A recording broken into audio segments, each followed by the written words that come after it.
the Rogers Center. It is a hot summer night here in Toronto. The roof is wide open. Carlos Villanueva is set to make his second start of the season, and Villanueva was good last time out. He just ran out of gas. This is the official start of the second half. John Farrell, the manager, before to start the game tonight, was asked to assess his club's first half. I think we should be even better than where we are. That's including the loss of 3 guys in the rotation, the loss of our closer. This is a very talented group still, and it's a group that completely believes in themselves.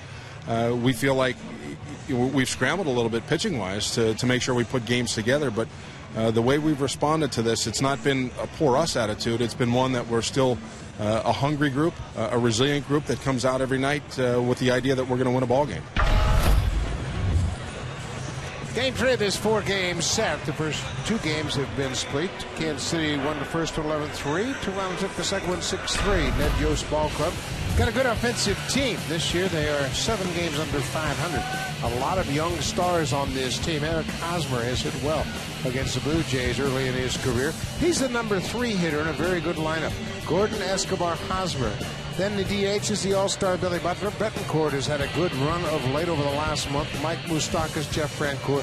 Salvador Perez, if you've not seen this young man play, you will be impressed. He's a good-looking 22-year-old catcher. Very good lineup that Carlos Villanueva will face today. He made 22 appearances out of the Blue Jays bullpen before making his first start of the season. His last time out, he got 3 runs with 6 strikeouts in 5 innings, but picked up a no decision in a 7-5 win versus the Angels last Friday. Only start versus the Royals, 4 runs in 7 innings pitched. That was last June. Blue Jays won that game also 9-8 when Villanueva pitched. Henderson Alvarez will close things out tomorrow. He'll go against Kansas City in the series finale and the season finale between these 2 ball clubs. Getting some fatherly advice from the future Hall of Famer Omar Vizquel. Yeah, those 2 are always sitting next to each other, and Alvarez really leans on Vizquel. Alex Gordon cuts on the first pitch and fouls it into the glove of J.P. Arancibia, and we are underway. Gordon was shut out last night. He had a sac fly in the 3rd. He finished up 0 for 3 with an RBI. He had 2 hits and 5 ABs in the opener. Doing a very good job in that leadoff position. His on-base percentage up over 400 in his last 34 games since he's returned to that leadoff spot. They tinkered a little bit with their lineup also this year. It's a young team. They're trying to find out what they have. Gordon has played very well as the leadoff hitter in this lineup. He's a guy that has a good idea of the strike zone. Ned Yost is very pleased with what he has given him in the top of the order. Although he's not the fastest man on the team, he has a good eye at the plate and can get on base. Sees a lot of pitches. Right there, he strikes out. Good pitch from Villanueva. His first strikeout of the night ties up Alex Gordon. Stayed with the high, hard fastball. Lead up that whole at bat against Gordon. This is planned right here. Tie him up so he cannot extend those arms. He's off the plate to begin with. Good start for Villanueva.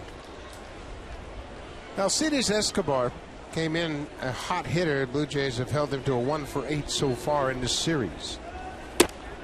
First pitch is outside. Escobar batting .305 for the season.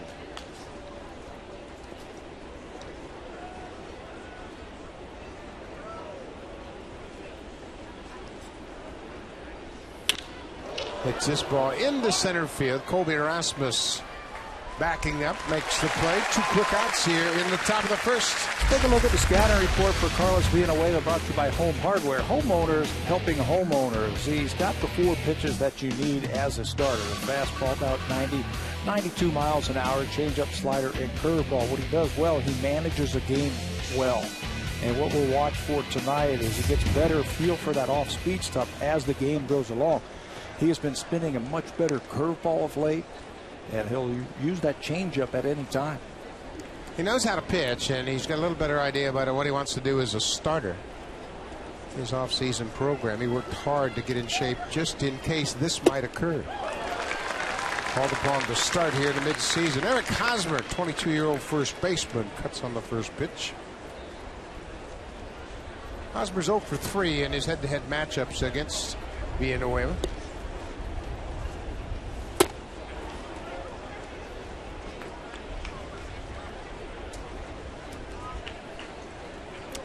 shift is on again for Hosmer, as there are now 3 infielders on the right side. We have seen Brett Lawrie in the past play over there, but right now he is stationed at shortstop. Good fastball on a good spot. And away to touch 90 with the last heater.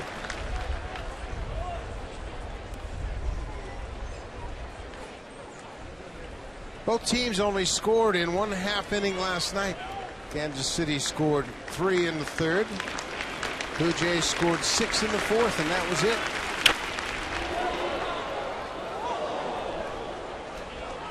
Edwin Encarnacion continues to play very well defensively at first. This is his 33rd start this season at first base. He's committed just 1 error. Lind is the DH, and that's not a bad thing.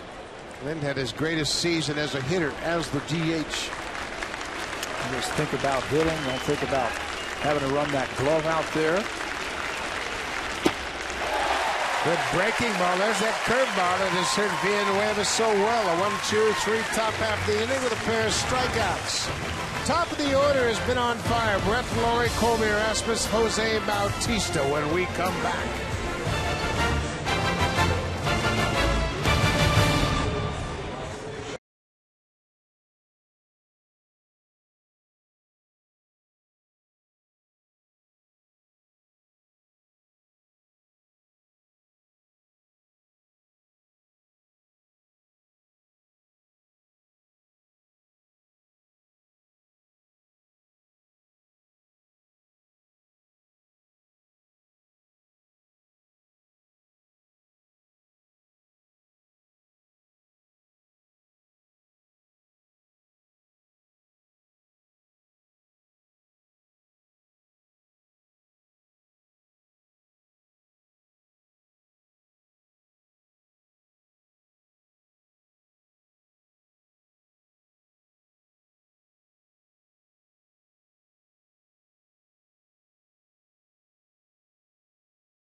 Now the better news is top of the order has been great for this ball club. Colby Rasmus in the 2 spot has done a terrific job for this season against Kansas City. He's hit .333. He had a 2-homer game back in April in Kansas City at Kauffman Stadium, and he's hit 3 home runs against him this season. Lawrie, Rasmus, Bautista. Rasmus, Bautista, Encarnacion are the only trio in baseball to have 50 RBIs apiece. They've done a great job in the top of the order. Luis Mendoza makes his 15th appearance, 10th start of 2012. He's allowed a run in 5 hits, 8 innings, improved to 1-1 in 4 starts since returning to the rotation of the Kansas City Royals. Blue Jays saw him back in April, and they really hit him hard. There's a good sinking fastball that sinks off the plate for a ball. Mendoza's 28 years old. He signed originally with the Boston Red Sox as a non-drafted free agent. Then he went from Boston to San Diego on a waiver claim, then back to Boston on a waiver claim. Then he was dealt to Texas, and Texas sent him to Kansas City. Brett Lawrie getting a good look at Mendoza. Lawrie went 2 for 4 in the game last night.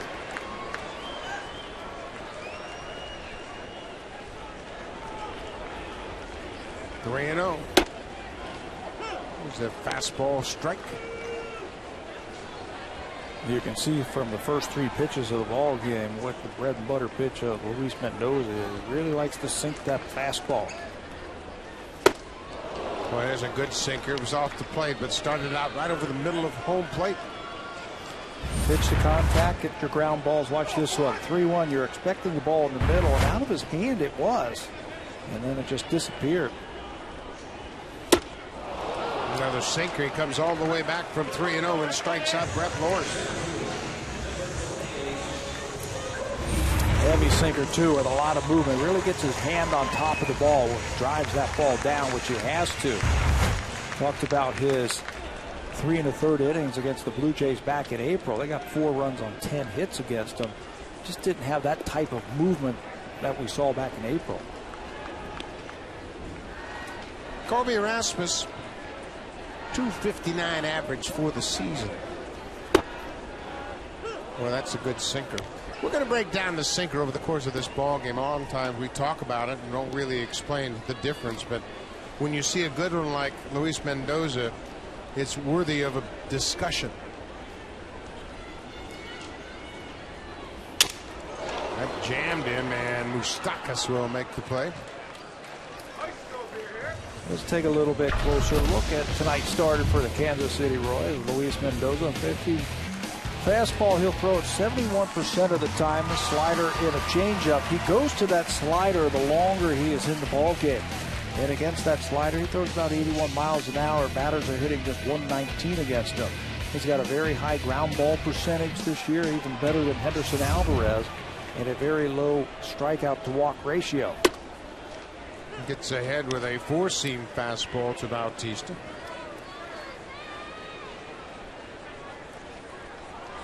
.243 average. Upstairs, it's a ball and a strike.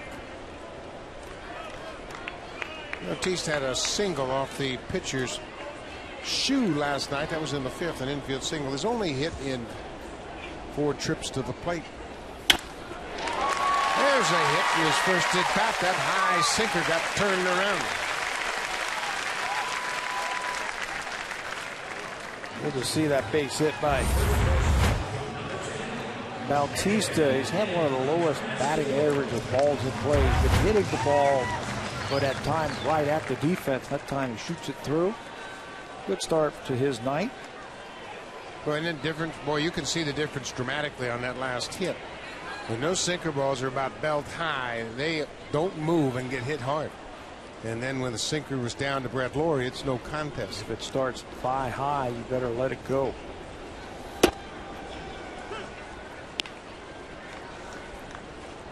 Edwin Encarnacion, we mentioned this trio of Rasmus, Bautista, Encarnacion, each with 50 RBIs. The only threesome in the majors that can boast that. There's a base hit to left field. Alex Gordon will go over. Bautista's going to challenge that great arm, and he's in there. Encarnacion followed him, and he's at second base. Boy, Bautista's a great base runner. And anytime an outfielder has to move laterally, Bautista will challenge his arm every time. Yeah, he said so much to us the other day. He was an infielder, and he knows how hard it is for outfielders to go out there just like Gordon and then turn around and make that throw.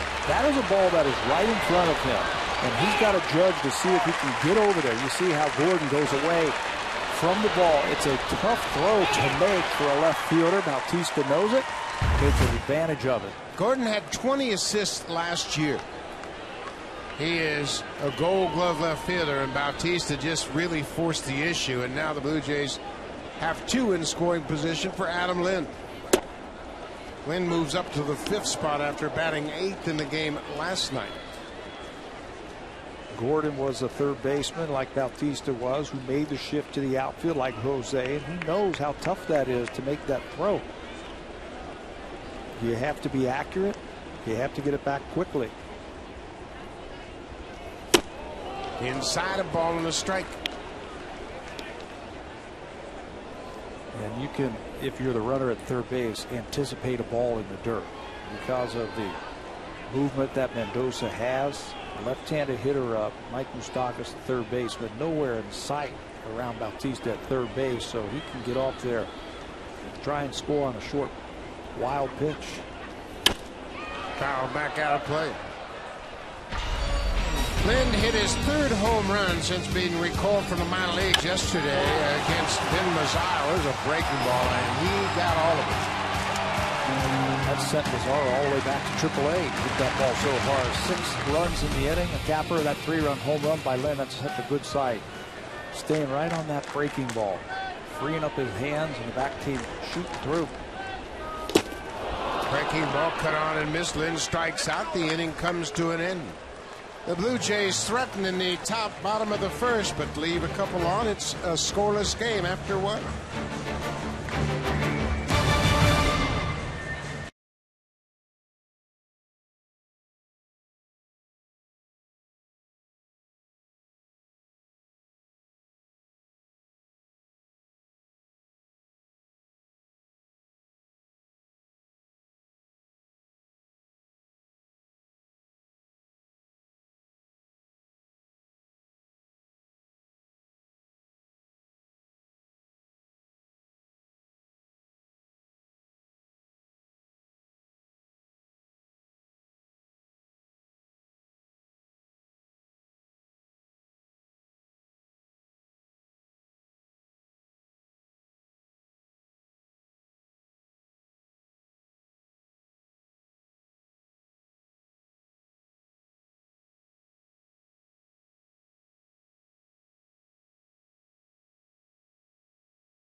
The Blue Jays on Sportsnet. Brought to you by your local independently owned home hardware and building center location. Homeowners helping homeowners. It is truly summer here in southern Ontario, and Lake Ontario has been a busy place. Canada Day weekend is over. It's 4th of July in the United States, and everybody down there is celebrating, and it is certainly 4th of July weather. Billy Butler will lead things off for Kansas City, top of the second. Billy Butler has had a miserable start to his season against the Blue Jays. He is 0 for 21 against the Jays this season.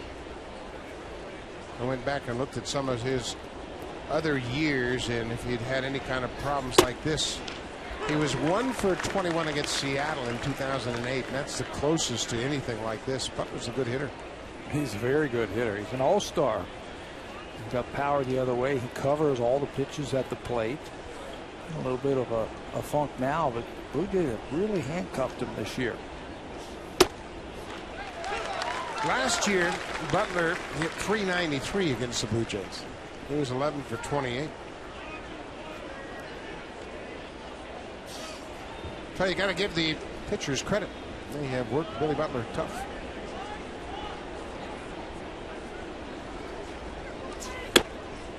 Tried to get him to chase that high, hard one, but he laid off. It'll be Butler, Betancourt, and MOUSTAKAS here for Kansas City.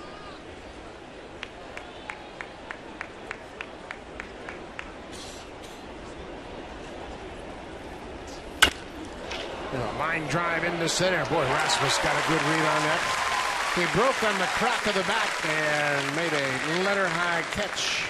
You know, that's how you end up 0 for 22 against a team, even when you hit them hard. And believe me, when the Blue Jays were in Kansas City earlier this year, Butler hit a couple of lasers that were right at the defense, just like that.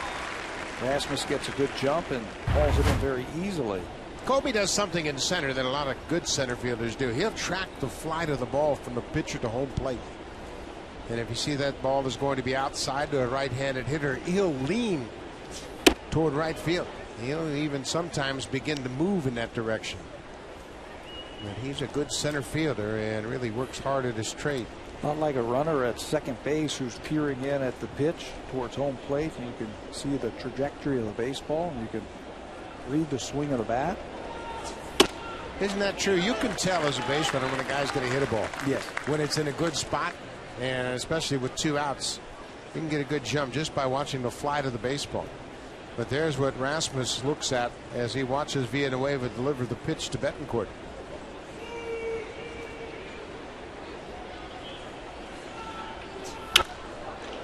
This is popped up and well out of play. Two of the best center fielders I ever saw when I played and watched many years as a broadcaster, Devon White and Gary Pettis. And they both came up with the Angels. And they would stand in center field together when they were teammates. And they would literally track balls during batting practice. And Devon was dedicated to that every single day. Outfielders and infielders, they look at the area just in front of home plate, the swing path, if you will, of the batters, and you can see the ball coming into that area, and you can see the swing of the bat and really get a good idea of where that ball is going to end up being hit. At times you'll get fooled as a hit inside pitches the other way. That's cued off the end of the bat. Villanueva takes his time and records the out. Betancourt down 1-3 on the putout. To talk about center field, it's such an important position in this ballpark because the turf is quick and balls can get by you. Dwayne Murphy is the hitting coach, but Murph won 6 consecutive Gold Gloves as a center fielder for Oakland. He was a terrific outfielder. Plus the fact he had a 33 home run season once for Oakland. But he can talk a little bit about outfield play as well. And base running. He was a good base runner. He and Ricky Henderson together in the outfield in Oakland. Mike Moustakas. He had a double in 4 at-bats last night. Opener of this series. He had a big night. His first career grand slam. And in that ball game, he snapped an 0-for-15 skid. Blue Jays still trying to figure out how to get him out. Rasmus on the run. He's not going to get this one. That'll slam up against the center field wall, and Moustakas stays hot against the Blue Jays. He has worn them out. That average will go up. It came into this game this season hitting over 400. Villanueva tried to quick pitch him, tried to catch him by surprise, but you're not surprised in that kind of hitter right there. Very quick, right to the baseball. Another extra base hit. 4th extra base hit in this series. He has 3 doubles. Now his 20th double here with 2 outs. Jeff Francoeur, the right fielder.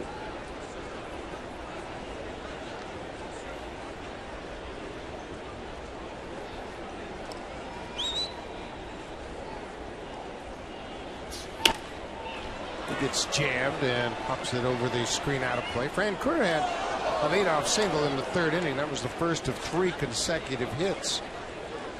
Single, single, double, sac, fly. Kansas City scored a 3 spot in the 3rd, and that was it. Game, set, and match for the Royals in that 3rd inning. That was all they got all night. 2 outs. Moustakas at second.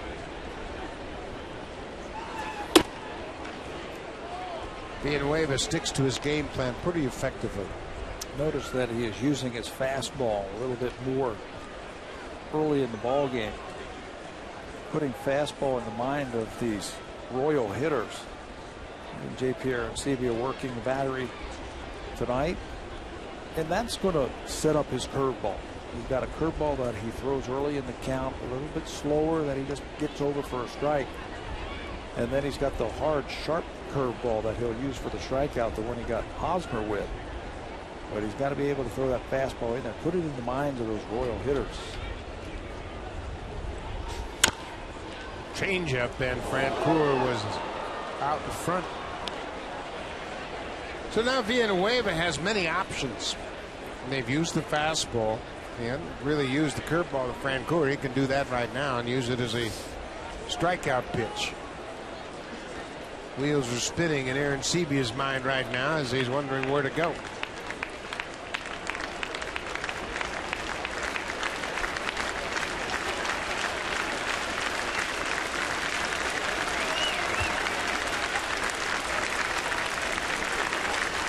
One and two, 2 outs. There's that curveball. Moustakas jogs over to third base. Lowry never moved. The defense was conceding third base to MOUSTAKAS. You have to play so deep here in the infield. Runner on second base, 2 outs. You got to knock the ball down any way you can. The ball will get to you quickly. You've got to play deep, and you can't give up your defensive position. So that's an easy stolen base for MOUSTAKAS. His third of the season. Now he's just 90 feet away.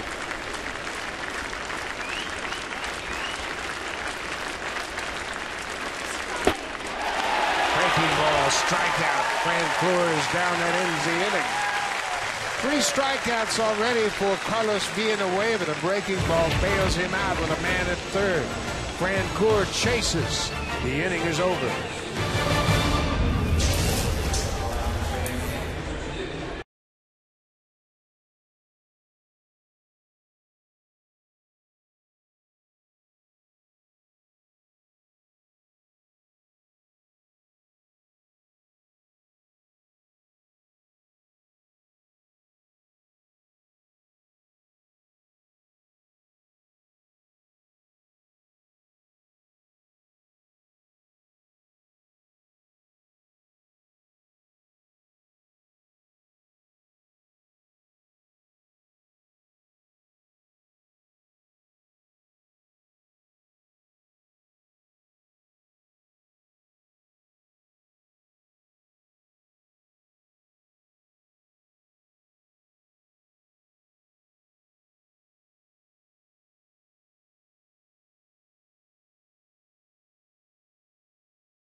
Super camps again this year. They're presented by Baseball Canada and Little League Canada.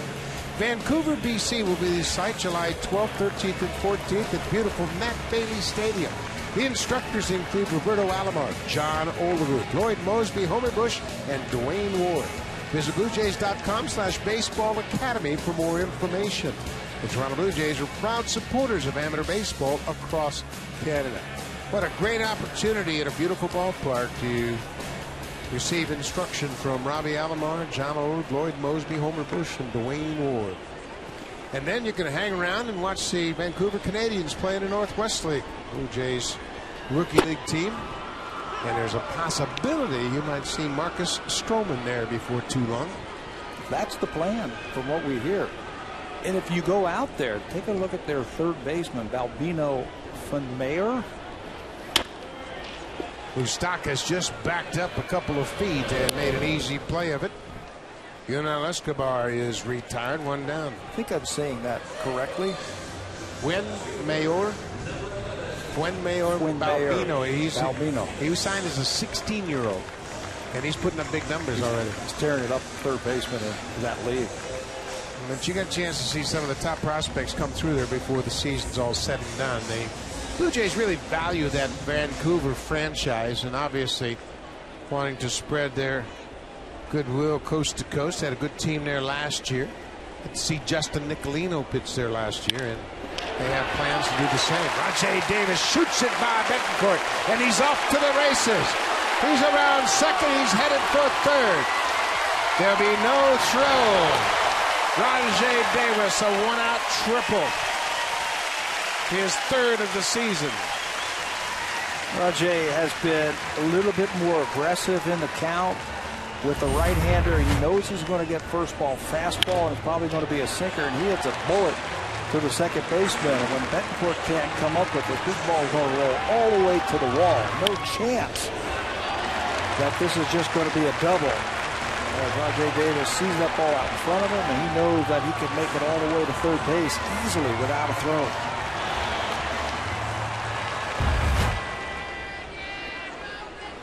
So Davis, as he always does, once he gets on base, has put that hand guard on that left hand. He jammed that middle finger, that left hand, and since he's done that, he wears that protective glove. So Kelly Johnson dropped down into the 8th spot, has a chance to put the Jays out in front. The infield is drawn in. And you better be on your toes with Perez behind the plate. He'll throw to any base at any time. That is quickly getting around the league, how quick he is and how he is not afraid to throw.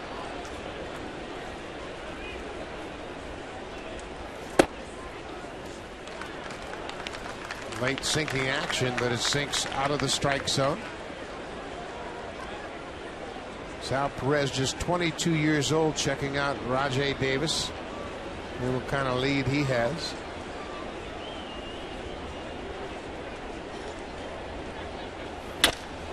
Kelly Johnson hits it deep enough to right. Davis tags up at third, and he'll jog in with the first run of the ball game. Sac fly, Kelly Johnson, 1-0 Blue Jays. Kelly Johnson's swing is not a ground ball type of swing. He's got a little bit of an uppercut and hits a lot of fly balls, so that was a good matchup. Runner on third base, less than 2 outs. Johnson at the plate to get the ball to the outfield. He does just that, picks up his 35th RBI. Make sure that that ball is up, and you can see that little uppercut gets the ball deep enough into the outfield. Makes it easy when you have a guy hit a triple and he's at third base, less than 2 outs. J.P. Arancibia gets jammed and flares it over the Royals dugout.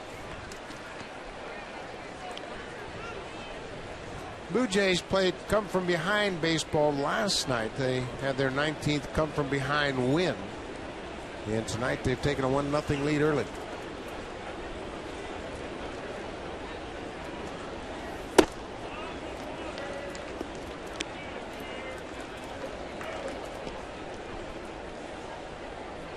Kelly Johnson hit 5th in the lineup last night, and he picks up an RBI, batting 8th in the order. Arancibia pulls it through the left side. A 2-out base hit for JP.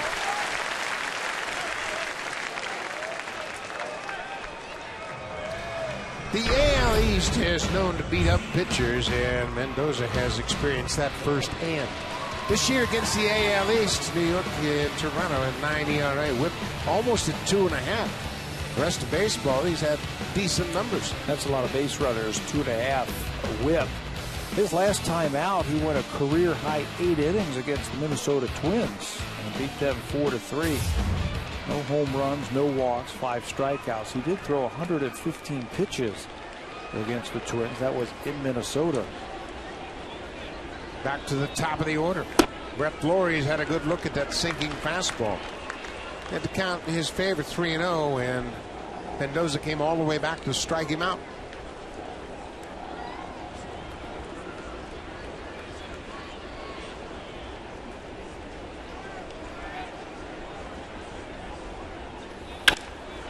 Base hit right field. And he had one look at that sinking fastball. His second at bat, he says, I can handle that. Shoots him into right. Yeah, let me make sure he gets that ball up too, because I can see it a lot better. It doesn't sink when it's above the belt. That time that pitch was right down Broadway. Watch where it is. Not a lot of movement when the ball's above the belt. Brett Lawrie takes advantage of that. When you see it high, let it fly. That sinker up there is very hittable. When you see it low, let it go. Colby Rasmus will bat with 2 outs. Couple aboard. Rasmus got jammed and popped up to the third baseman. His first time up.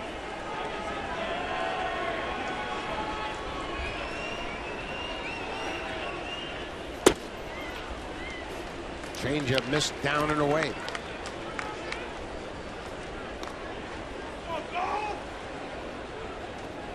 $16 home runs, 50 RBIs for the Blue Jays center fielder.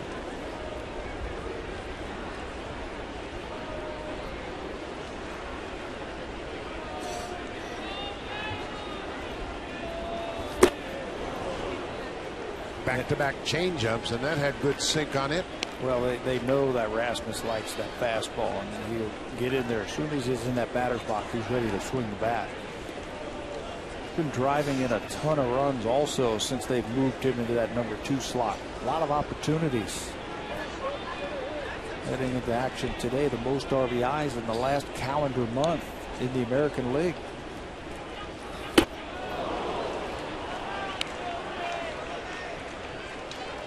Mendoza's ahead 1-2. Blue Jays have taken a 1-0 lead on Kelly Johnson's sacrifice fly.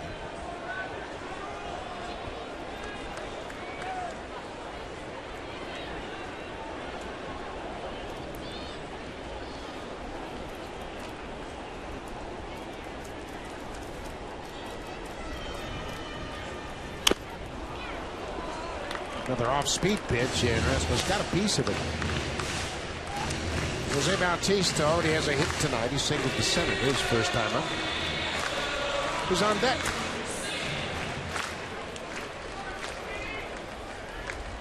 '28-year-old Luis Mendoza working to 22-year-old Sal Perez, and Perez reminding him, hey, let's make a good pitch now. Save these runs on base.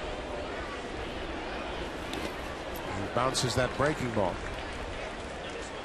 He buried it in the dirt, and Perez smothered it. It looks like he doesn't want to challenge Rasmus unless he throws a fastball somewhere out of the strike zone. Slider and a changeup. The slider going to be in the dirt. Watch how quickly young Perez gets over there. You don't have to go to your knees. You just have to be able to block that baseball.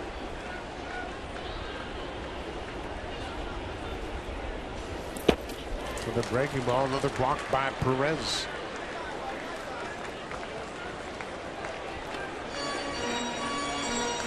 J.P. Arancibia had a 2-out single to left. He's at second. Brett Lowry singled to right. He's at first, and Colby Erasmus with a full count. The runners will be off on the pitch. There are 2 outs.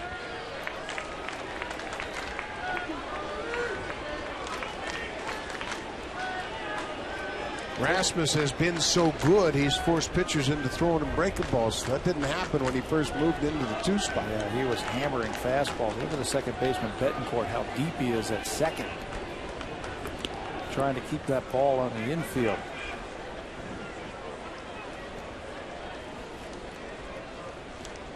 Arancibia needs to get a big jump here with 2 outs. As soon as he makes sure that pitcher is pitching it to home, he's off.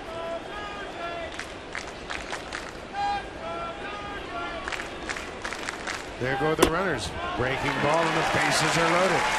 My, oh my, how things have changed. They didn't want to give in to Colby Rasmus, but they'll pitch to Bautista with the bases loaded. How about that? 3-2 slider, hoping that Rasmus would chase. And now you get to face the major's top home run here with the bases loaded. J.P. Arancibia is at third. He singled with 2 outs. He was followed by a single from Lowry. He's at second, and Rasmus with the walk. The bases are loaded for Bautista.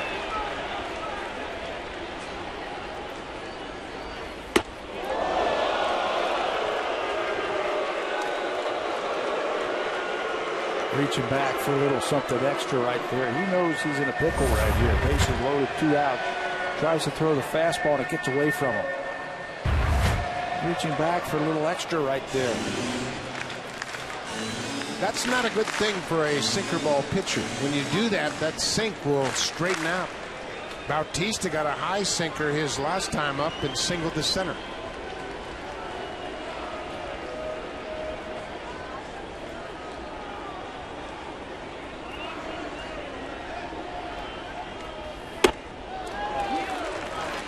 Perez tried to encourage Mendoza, get the ball down. 4 career grand slams for Bautista, hitting with 2 outs and the bases loaded. Boy, an early chance for the Blue Jays to bust it wide open. No place to put him. I think we've got to challenge him here. We got to trust that sinker.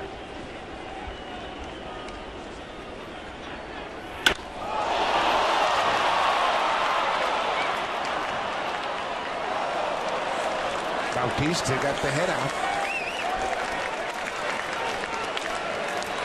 That is way up there. He knew that he was going to get something, a fastball, some kind of sinker on the inner half, and he opened up. That's where he hit it, way up there.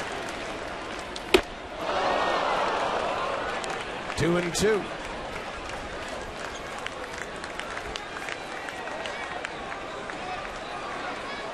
Mendoza threw a high fastball to Bautista, but that's not his strength. Mendoza needs to be down to be most effective. Yeah, get those batters to swing on top of that ball.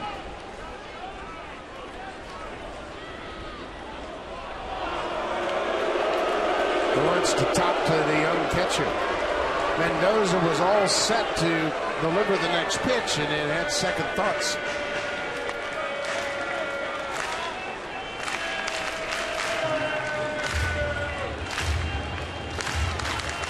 Starting pitcher has been a concern for Ned Yost, just like with the Blue Jays.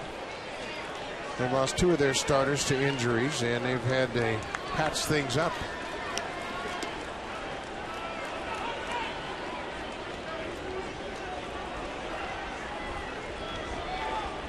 Here's the 2-2 to Bautista.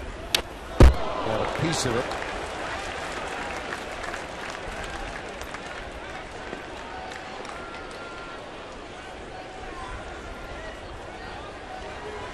Jose has 64 RBIs. He's third in the American League behind Josh Hamilton and Miguel Cabrera.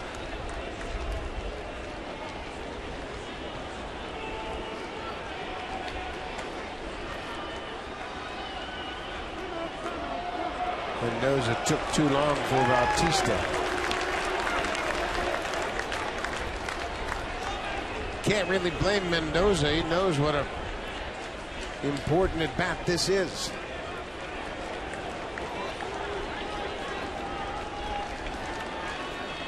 Big breaking ball, and he pitches out of it.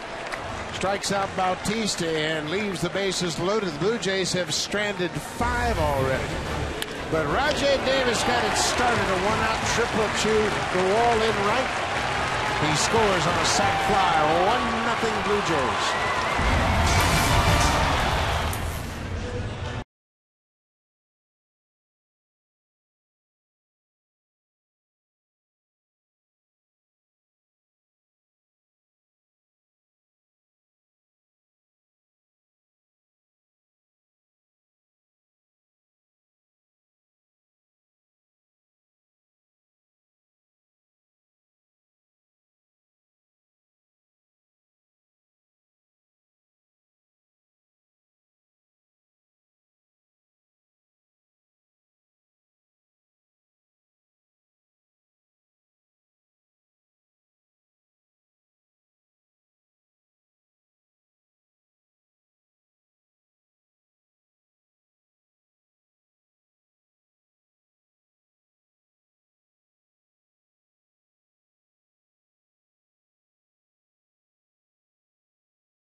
Enjoying those big comfy green chairs in the TD Comfort Zone is IndyCar driver James Hinchcliffe. The TD Comfort Zone, courtesy of TD. The Toronto Indy is just around the corner, and James Hinchcliffe is enjoying a beautiful night at the ballpark. A little familiar with Toronto. Kansas City really dodged a bullet. Blue Jays have already stranded 5 base runners in the first 2 innings, but they lead 1-0. Salvador Perez. He's homered in this series already. He is just back from the disabled list. He had knee surgery in spring training, making his 9th start of the season. Tell you how bad he wanted it. He had the surgery at the beginning of spring training. 2 days later, after that surgery, he was doing batting drills while sitting on a chair in spring training. Kevin Seitzer, the batting coach, gave him a couple drills to keep his hand-eye coordination working. 2 days after knee surgery, he's sitting on a chair working on his drills. Tells you this guy wants to be good. That ball is drilled in the gap. Rasmus trying to cut it off. He missed it. And Perez will end up at second base. Colby Rasmus had a good angle on that ball and reached for it, and it tipped off his glove. It's a single and an error on the center fielder. He got there in time. 2-0 fastball that's down, and Perez smokes it into the gap in left field. Now, Rasmus gets a good jump. He gets over. He reaches for the ball. But it takes that last Super Bowl hop, and it bounces off of his glove for a hit midair. That's the 5th error of the season committed by Rasmus, and the Royals have their leadoff batter in scoring position. JARROD DYSON making his first start of the season, of the series, excuse me, and he pops up the bunt, and that's a foul ball. DYSON has appeared in the first 2 games of this series. He pinch hit on Monday night and grounded out, and then had a double against Darren Oliver in last night's game. Can really run. No surprise that he was going to try a bunt right there. And that wasn't just to sacrifice that runner from second to third base. That was bunting for a base hit.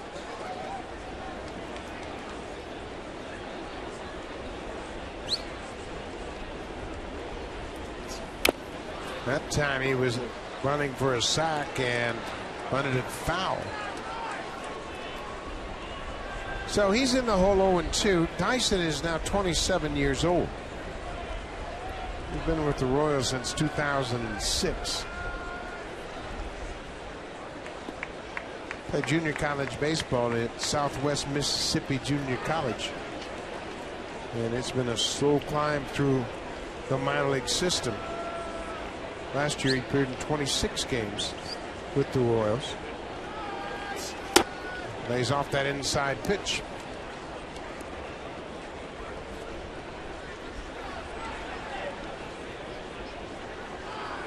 Keep that runner close at second base. With a left-handed hitter up, you can play right behind him. Right there. So anything on the ground or bunted, you can attempt to get him at third base. Cut on and miss. DYSON strikes out. One down here in the top of the third. Let's check in with Jamie Campbell.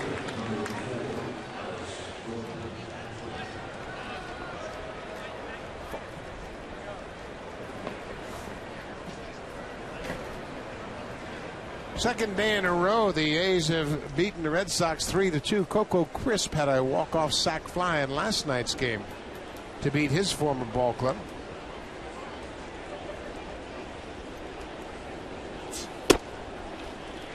He also had a game starting leadoff home run last night. Crisp had a leadoff home run and a walk-off hit. Alex Gordon struck out his first at bat tonight.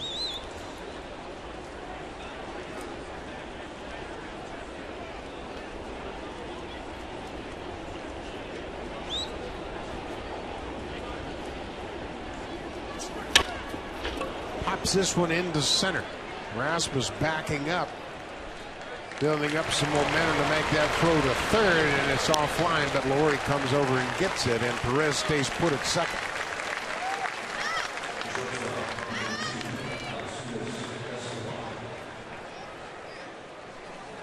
Now that's a cute face. And he sees himself. And he knows he's on TV. They're taking a picture of me. And why not? So being the wave after giving up the leadoff single, and the air by Rasmus allowed Perez to get to second. He struck out DYSON and got Gordon to pop up.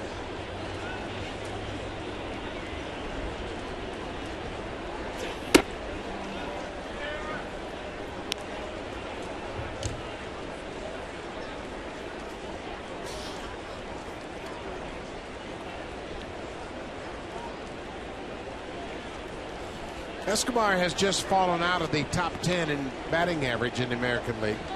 His average down to 304.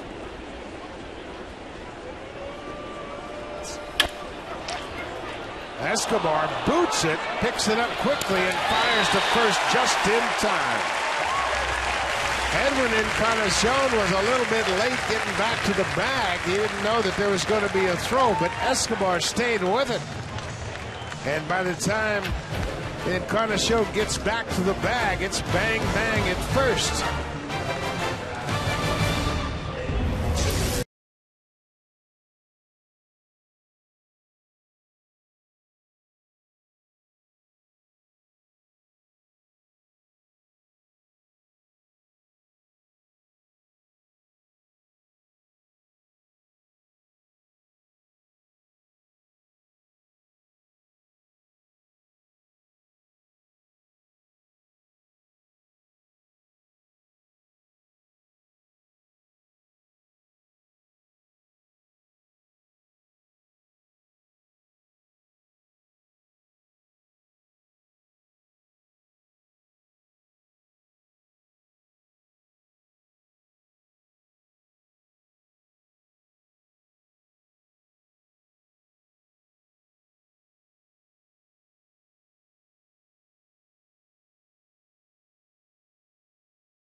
Mr. Sub.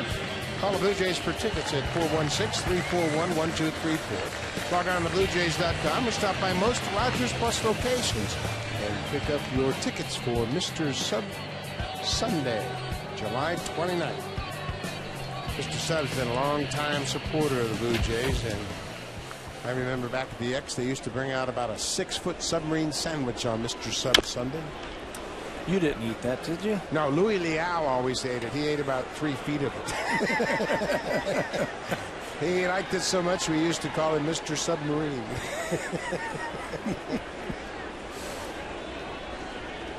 Edwin Encarnacion already has a hit tonight.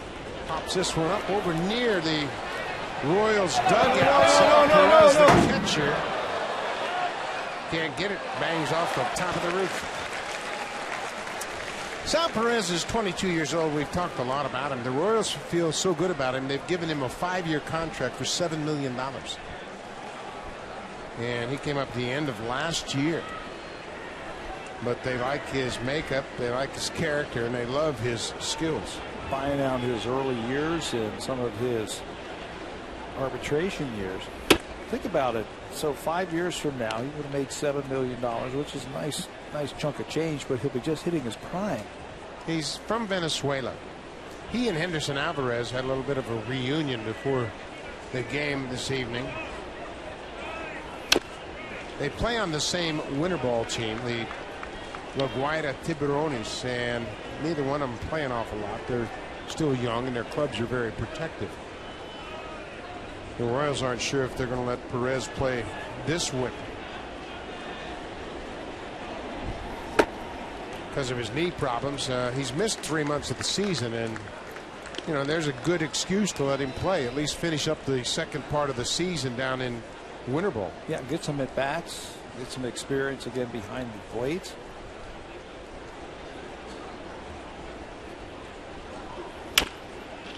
Breaking ball off the end of the bat. Hosmer broke for it. Now it gets back, and they're both at first, and Encarnacion is safe. Miscommunication between the pitcher and the first baseman. Hosmer initially went after the ball. It was hit off the end of the bat.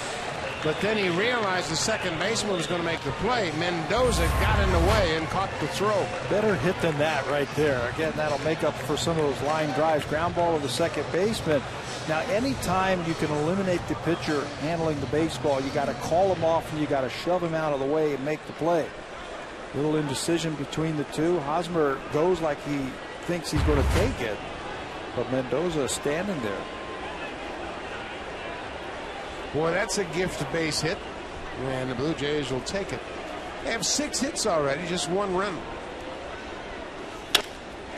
There's a drive down the left field line. That's a fair ball up against the wall. Encarnacion is getting the stop sign at third. And Adam Lind has an opposite field double. Boy, that's another pretty swing. Lind had an opposite field double 2 nights ago, and he stayed right on that ball and drove it down the left field line. You know, it's a level swing. It's a sinker that's going down and away. Instead of trying to lift that ball or trying to guide that ball, just stay on top of it and try to create some backspin on it. The Kansas City outfielders do such a good job of tracking balls and then fielding them and getting back into the infield very quickly.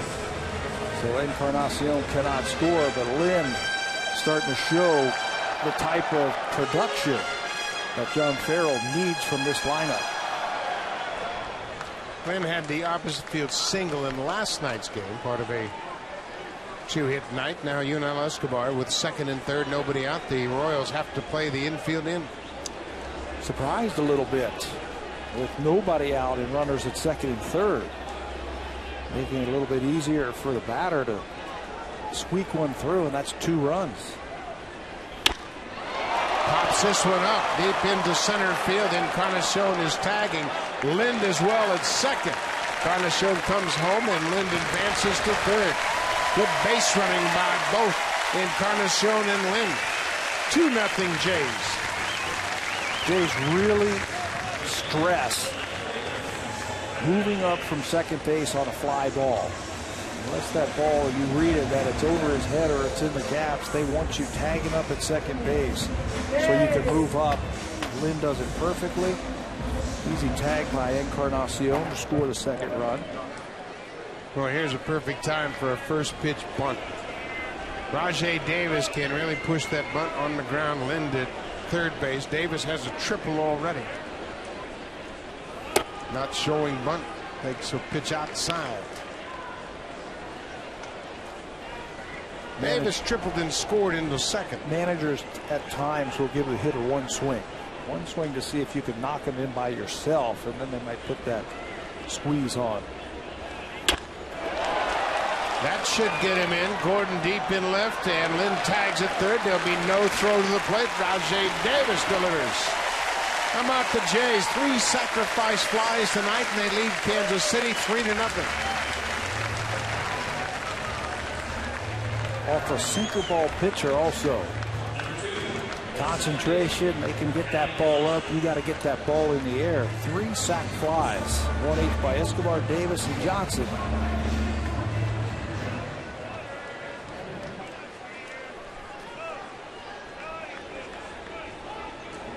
Kelly Johnson had one of those sac flies. Came in the second. Here's pitch changer. Ned Yost, you saw how frustrated he was on the bench, and his inning started when pitcher and the first baseman got their signals crossed. Mendoza came over from the mound. Hosmer was there to take the throw, and Encarnacion got an infield hit. That's how the inning started.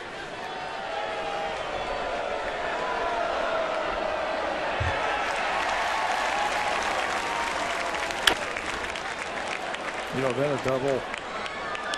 Yeah, you take the double, you take that infield hit away, 1 out. Then you got a double, 2 fly balls, you're out of the inning. And that's how easily innings can turn around. Yeah, they can get away from it. Just one mental mistake like the Royals had on their infield. He might be a little frustrated also knowing that he's got a sinker ball pitcher out there and he's given up 2 fly ball outs this inning that scored runs.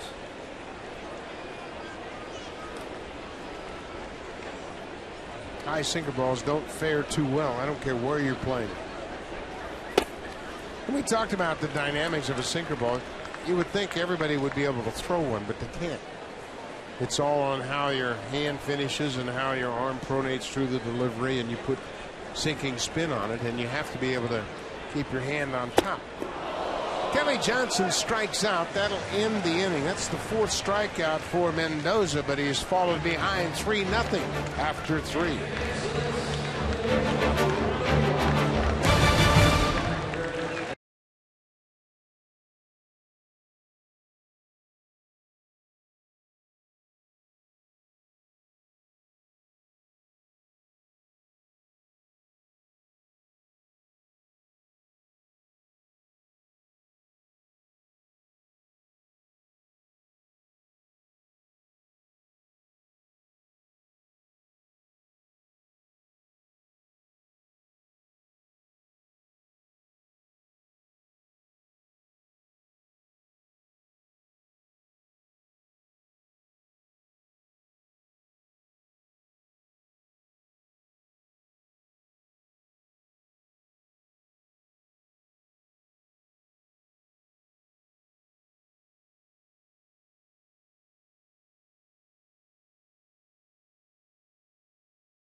By Transitions Adaptive Lenses, and tonight we're going to take a closer look at 22-year-old first baseman Eric Hosmer of the Kansas City Royals. He was born in Miami, drafted 3rd overall in 2008, and he grew up in the same neighborhood as J.P. Arancibia.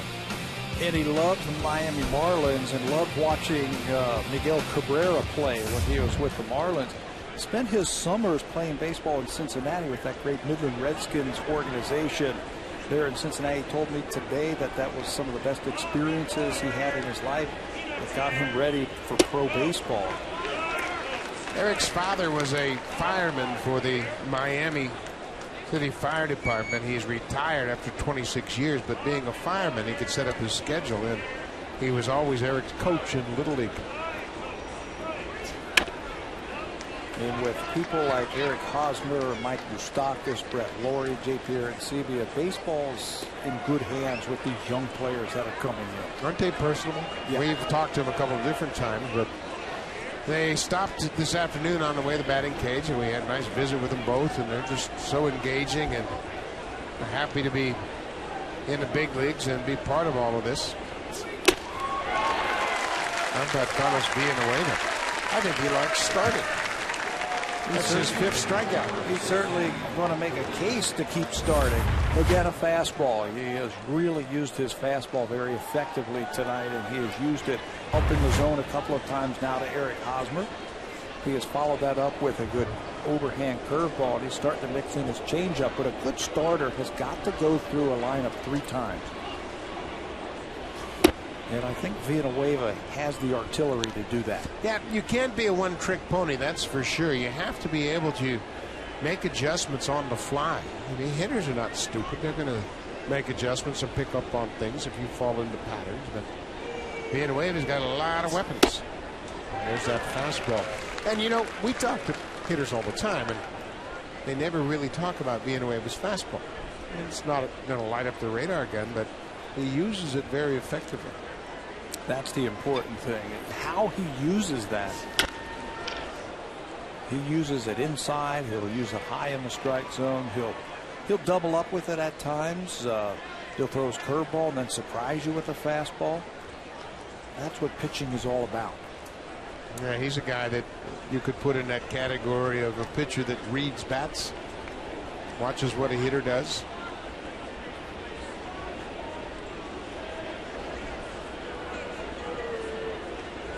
Well, I'll tell you what, he is one of the more prepared pitchers that the Blue Jays had. High fly ball into center. Rasmus on the run. Checks out where he is, and he's in front of the warning track. 2 down.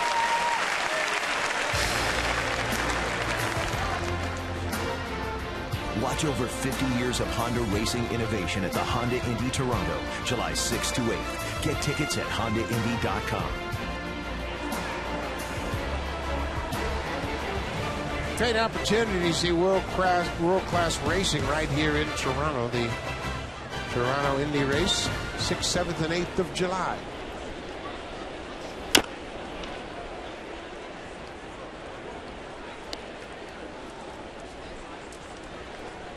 Blue Jays will be in Chicago over that weekend, wrapping up the first half of their season. Obviously, this is the 82nd game, so they are numerically into the second half already. The All-Star break starts on the 9th of July. Betancourt off the end of the bat. Escobar with that strong arm. Another quick inning for Villanueva. A 1, 2, 3, 4th inning. He used just 9 pitches to get rid of the Royals.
For the inside scoop on the Blue Jays and the latest stories from around baseball, visit MLB Mashup blog on sportsnet.ca. It features Shai Davidi and Mike Cormack, and those two are always hard at work, coming up with new stories and new insight from the Blue Jays' perspective, and also from around baseball.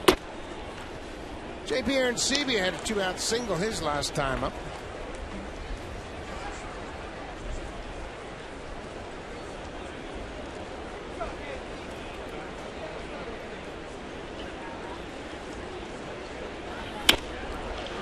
Pops this one into center field. JARROD DYSON is in. FRANCOEUR cuts him off. The right fielder makes the catch. We mentioned Luis Mendoza. His bread and butter is the sinking fastball, and not everybody can throw it, but talk about how Mendoza is able to get it moved so effectively down in the zone. Well, it's important that you keep your fingers on top of the baseball so you can pull the ball down. A lot of times pitchers get in trouble when they get their hand on the side of the ball like that, and or their wrist kind of bends over and they get the ball coming this way. You've got to stay on top of it, and you've got to really drive that ball down in the strike zone.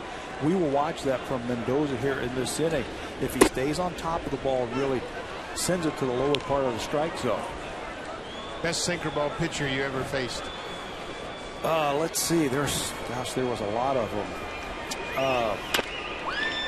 Foul ball there. Thought Scotty McGregor sunk the ball pretty well. How about Scott Erickson? You face him? Scott Erickson, yes. That's a good name out of the past. Erickson pitched for the Twins in the Orioles. He had a heavy sinker. Toughest guy I ever had to catch was Andy Hassler, a left-handed pitcher that really threw a hard sinker, and Jim Akron, who pitched for the Blue Jays. And they just have a natural sinker. You can't really teach it. It's how their arm works and how their hand finishes. And some guys can throw a sinker. This kid here, right here, has a good sinker when he stays on top. Henderson Alvarez. I think if you have a strong grip and strong fingers, you're able to get the ball in your hand and really just push that ball through. Yeah, Scott Erickson was a nasty sinker ball pitcher. Dave Allen is a pitching coach, and I'm sure he's had some guys that stand out in his mind, but it's a tough pitch. You either can really get your hand on top of it and get that movement, or you can't. I don't think you could take up a line of 10 pitchers and say, okay, we're all going to teach you how to throw a sinker. You know, 8 of them wouldn't be able to do it. You might get 10 different types of sinkers. How do you throw a heavy baseball? I mean, you've heard that term before, and you've hit guys who have a heavy baseball. Dwayne Ward had a very heavy baseball. Where you hit it, it feels like you're hitting a cement ball. And what happens, I guess it's just the rotation and how it comes out of his hand, because it doesn't have that backspin rotation of a four-seam fastball. And more often than not, you catch the top half of the baseball, and it feels like you're hitting a shot put. But Laurie is putting up a fight here and goes too far, and he strikes out, chases that breaking ball out of the zone. That's the second time Laurie has gone down on strikes tonight. Well, you start looking for that hard sinker in, and he drops that breaking ball away. Nice job by Perez once again to keep that ball in front of him. That ball goes to the backstop, and Laurie's on first base. Red Laurie's upset. He had fouled off several tough pitches and then chases one way out of the strike zone. Rasmus breaks his bat as he cues it off the end of the bat. You can see Moustakas was going to let that ball roll all the way past third base just in case it might have taken a weird bounce and kicked back into fair territory.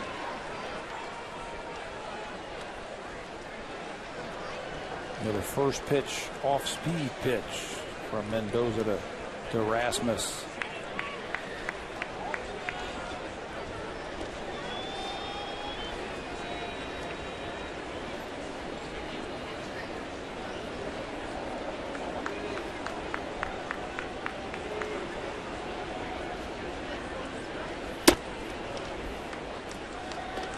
Blue Jays lead at 3-0. They've out hit Kansas City 7-2. And Luis Mendoza would have been in a much deeper hole, but the Blue Jays stranded 2 in the first and 3 in the second. They've left 5 on base.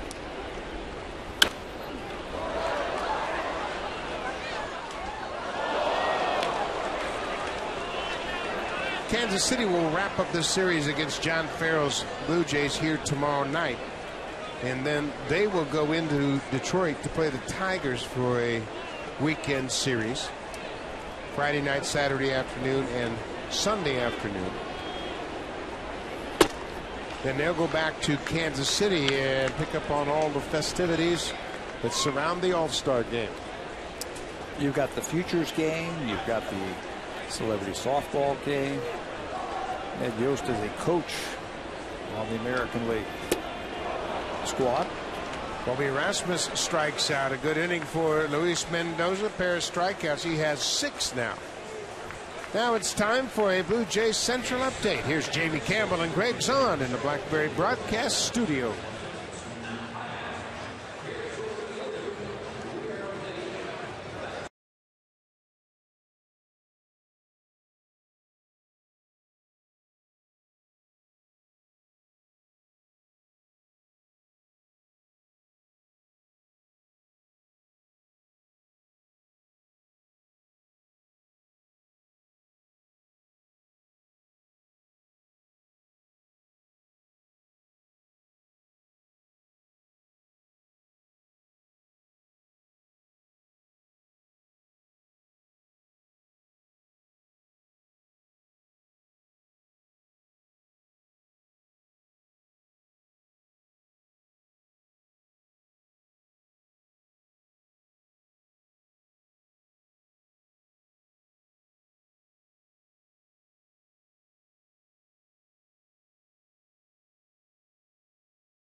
Friday, July 13th. Blue Jays will be back at it against the Cleveland Indians. The game starts at 7:07 p.m.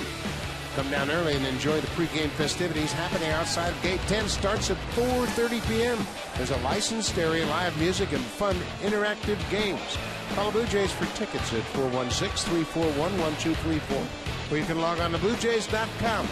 Blue Jays will pick up the second half of the season with a 3-game set against Cleveland. Friday the 13th. Come on out. It'll be Friday Fan Fridays. Mike Moustakas. We're going to have to pull him out of Toronto with a tow truck. Got 4 hits in this series, 3 doubles and a home run. He loves hitting against the Blue Jays. He says he really sees the ball in this ballpark. Likes it. Looks very comfortable.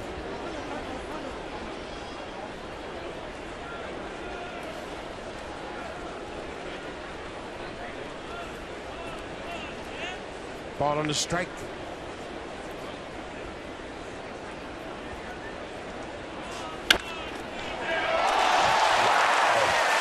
How about Edwin Encarnacion guarding the line and takes another hit away from Mike Moustakas, who is making yet another bid for extra bases. That's why you go over all those scouting reports. You can see the infield shifted around, and Encarnacion takes one step in a dive, and he's actually in foul territory when he catches that ball, as it is hooking off the bat of Moustakas. That'll make you want to throw a lot of strikes if you're Villanueva, and that kind of defense behind you. Falls behind Jeff FRANCOEUR. You know, you can't say enough about positioning and scouting and having guys standing in the right spot at the right time. It is tough to get a hit nowadays in the big leagues. You've got specialized pitchers, you know, from the beginning of the game all the way to the end. You've got better equipment, better gloves, and all the scouting that the coaches do, sticking you right on that line. Like, who would have thought to put him on the line like that? Well, and you can see who's Butterfield talking to other than the catcher, Jeff Mathis. And they'll go over hitting reports. They'll look at video. And then Mathis caught in the game last night, so he knows firsthand what these hitters are trying to do and what they're capable of doing on a particular pitch. So now they're breaking down what Villanueva's thrown tonight, and they'll make the adjustments accordingly. 2-2 to FRANCOEUR. Drills it into center field. That'll get down in front of RASMUS for a base hit. Just the 3rd Royal hit of the night. Made a mistake with his fastball. He's going to try and surprise FRANCOEUR. FRANCOEUR is an excellent fastball hitter.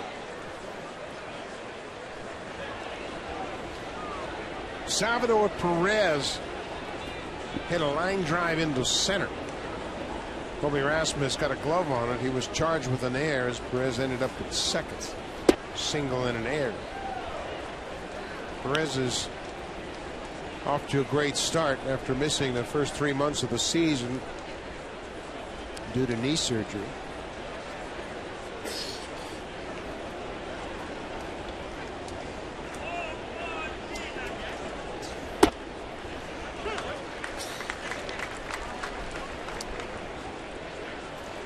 .32 at bats now for Perez this year. He has only struck out 1 time. For a big guy, he does not have a long swing. It's very controlled, very under control. Short.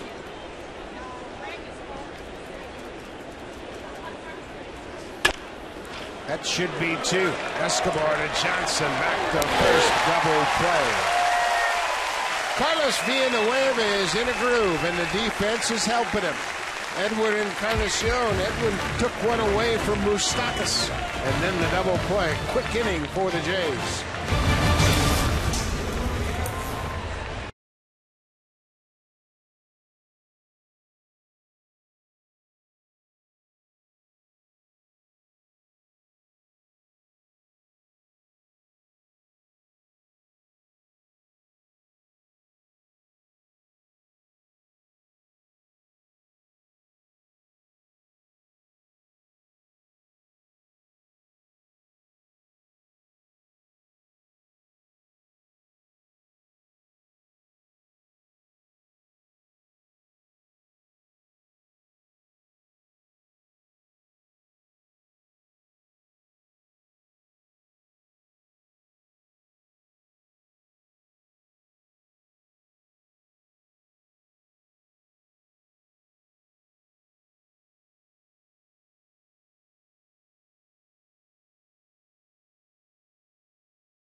is coming up in Kansas City, and Sportsnet will have it all. It all begins with Home Run Derby presented by Honda Monday.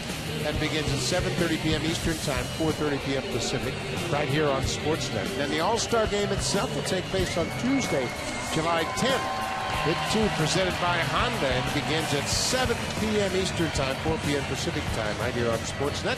At a first-hand look at Jose Bautista, once again partaking in the Home Run Derby. He will make his second consecutive start in the outfield for the American League. Big breaking curveball for a strike. Kansas City will host its third Major League All-Star game. Had an All-Star game in 1960 when the team was the Athletics. They played in old Municipal Stadium at that time, and then when Royals Stadium opened up, 1973, they played the All-Star game there in the second year of that stadium, and now they'll return for a third time to Kansas City. Mike Swanson, the PR director for the Royals, stayed home to prepare for the upcoming festivities, and he said initially he thought that this would be kind of a down year as far as attendance of media and fans, but I believe they've issued over 2,500 media credentials for this All-Star game. 2,500 media. The Royals did a great job. They spent about $260 million renovating their stadium, and it is spectacular. They are really going to put on quite a show there, and George Brett's going to be front and center in a lot of those festivities, and well, he should be. Bautista with another base hit up the middle. He is 2 for 3.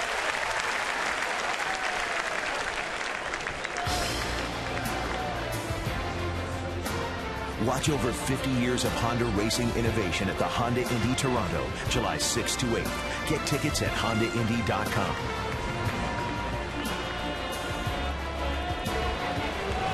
Bit of a Honda Indy car right here at Rogers Center, and an opportunity to get an up-close look at that. Edwin Encarnacion's had a pair of hits tonight. A conventional hit, and then one with the Royals kind of gifted him a hit back in the third. Blue Jays getting them on, and now with good situational hitting, they're getting them over. You know, you were talking about the All-Star game. This has been in the works in Kansas City for about 6 years. They've been trying to get the All-Star game back to Kansas City, and they had to fight off the Boston Red Sox, who really wanted to have it back at Fenway. It's a high fly ball into right. Bautista now going back to tag up Francoeur deep in right, and Bautista knows Francoeur can throw, but at least he made him set up and make a good throw. Two of the best throwing right fielders in all of baseball in this game, and Bautista bluffed Francoeur into a hard throw. You better be accurate. Yeah, the Red Sox are in their 100th anniversary of Fenway Park, and they wanted to put on quite a show there, but they had the All-Star game in '99. Yeah. It wasn't that long ago. It's been since '73 Kansas City hasn't hosted the All-Star game.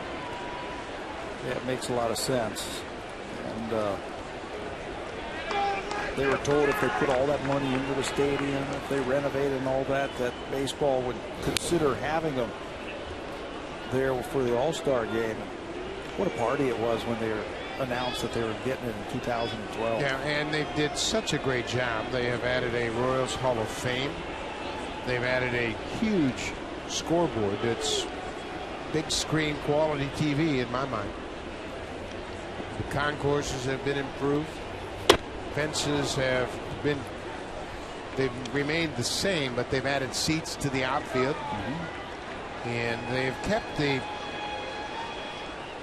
original layout of the ballpark and just added beautiful amenities to it all the way around. The uniqueness of Kauffman Stadium are the fountains in the outfield, and if you've never been there, it's a spectacular sight. 0-1 to Adam Lind.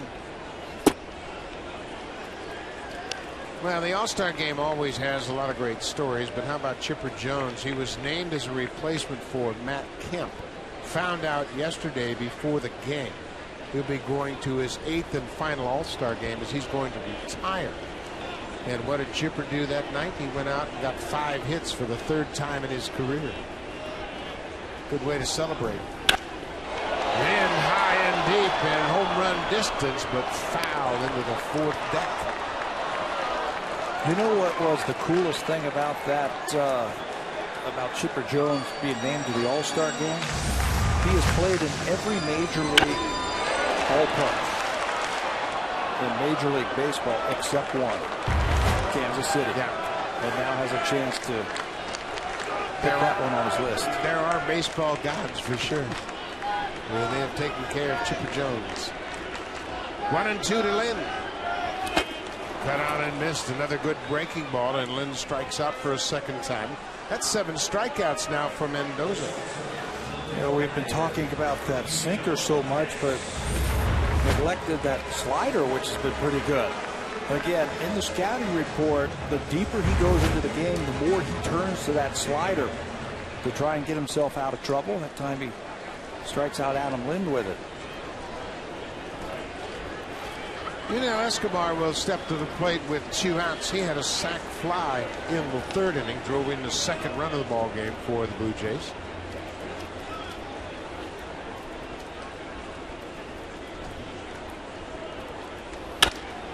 Ground ball. Betancourt at second has it.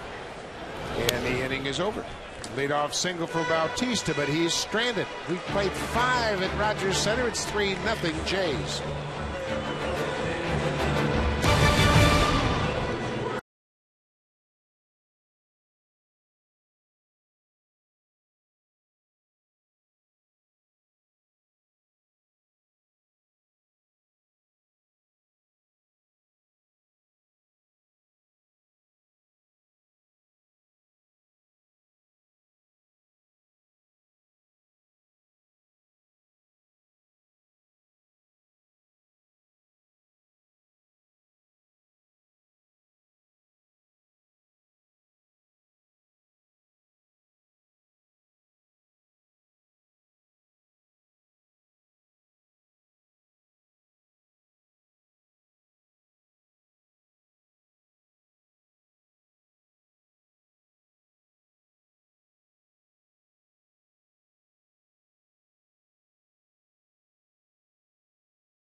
Ricky Romero bobblehead day. Blue Jays will play the Texas Rangers. The game starts at 1:07 p.m. The first 20,000 fans will receive a Ricky Romero bobblehead. Ricky's bobblehead is the 3rd of 3 bobbleheads in this year's collectibles set. YUNEL ESCOBAR, Brandon Morrow, and Ricky Romero make up the set. For tickets, call the Blue Jays at 416-341-1234. Log on to BlueJays.com or stop by most Rogers Plus locations. August 19th when the Blue Jays take on the Rangers.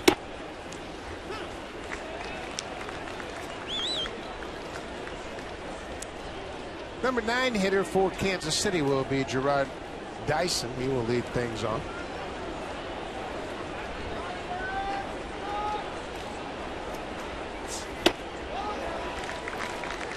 Carlos Villanueva is dealing.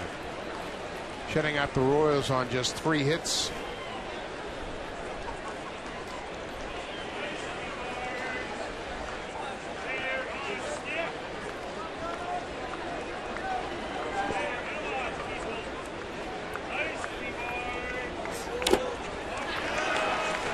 ALCIDES shows the home plate umpire Chris Conroy the ball, and DYSON is asking for an appeal, and the home plate umpire said, wait a minute. Now Ned Yost has come out of the dugout. He said, wait a minute, you're going to call that without asking whether or not that ball bounced? Well, all he has to say is, I saw it. I saw that that ball did not bounce, went right back to the breaking ball. He might even be telling him, I don't think he foul tipped it. It certainly sounded like he foul tipped it. Let's see if Aaron Sebe is able to get that before it hits the dirt, and no, he doesn't. But it was a clear swing and a miss, and DYSON strikes out for a second time, and Villanueva has 6 strikeouts.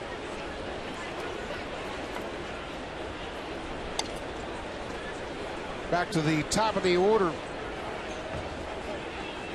Alex Gordon, 0 for 2. We mentioned Villanueva in the offseason. He lost a bunch of weight. He lost about 30 pounds and got himself into terrific shape. And he said after last season, when he got the opportunity to start, he felt like he wasn't physically prepared. So he made a conscious effort to get himself in tip-top shape. He looks great. He's in great condition, and now he can stand up to the rigors of starting, and hopefully he can continue to pitch in this role. As the season wore on last year, he wore down.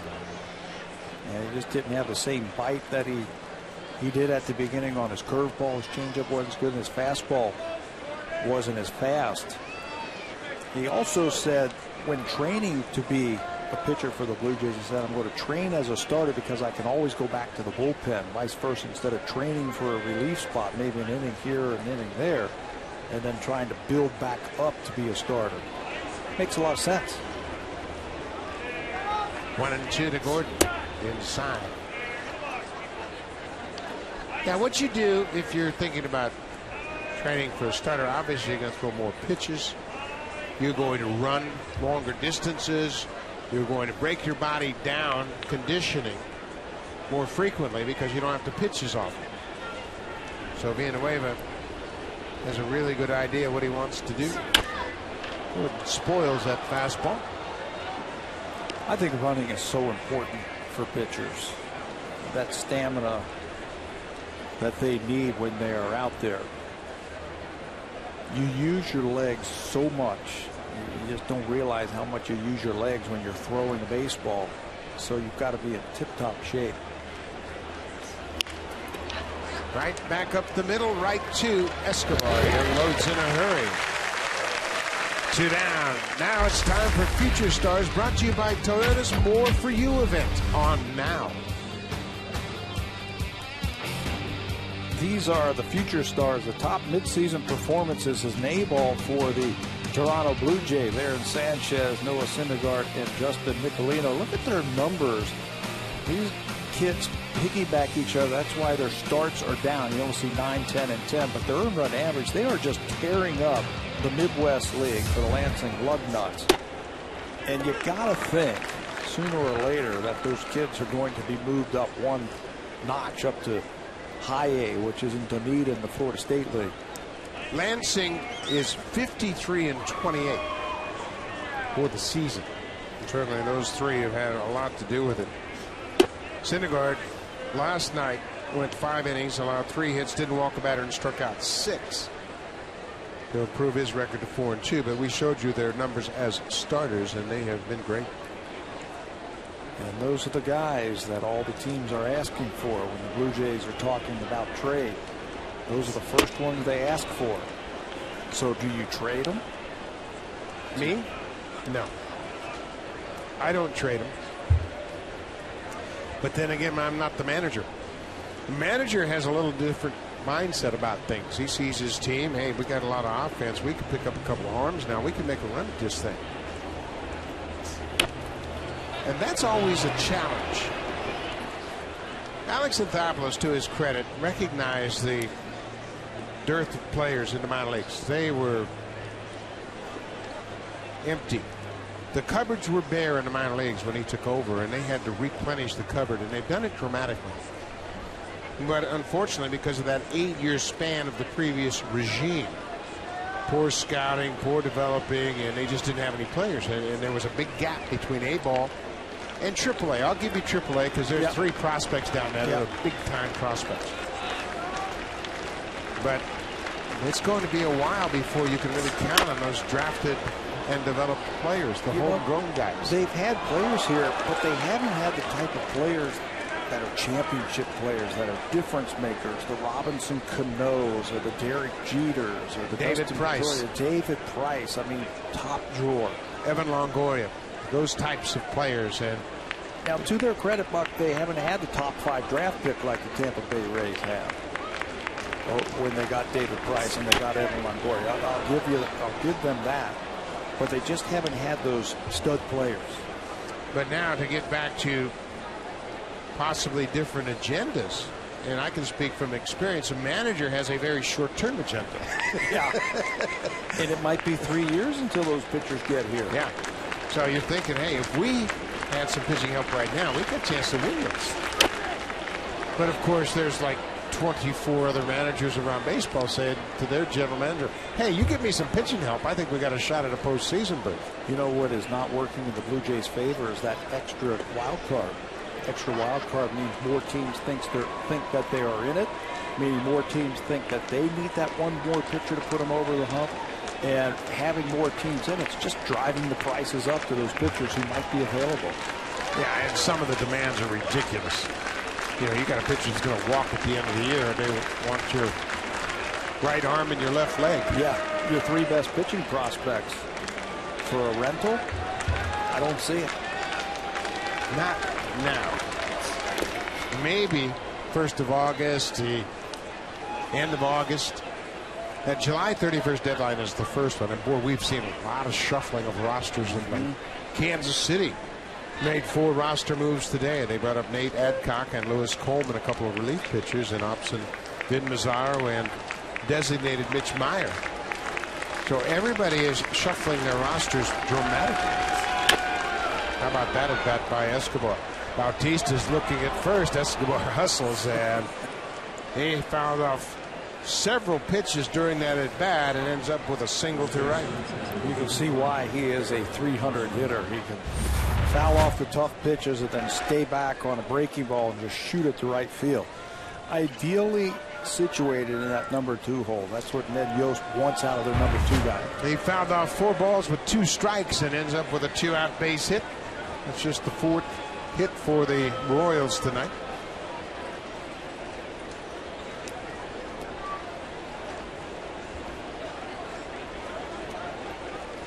Eric Hosmer has struck out twice tonight against Villanueva.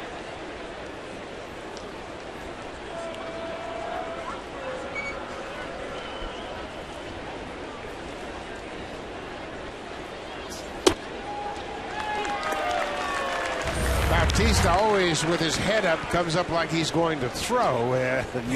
ALCIDES Escobar says, whoa, he's going to get me in first. Always in the game, isn't he? Always thinking.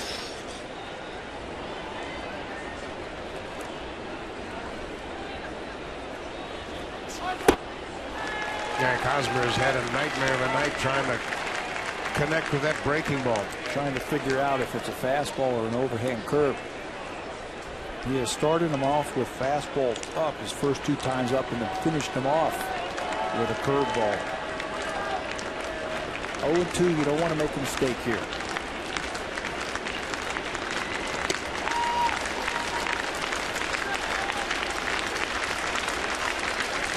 Escobar dives back safely to first.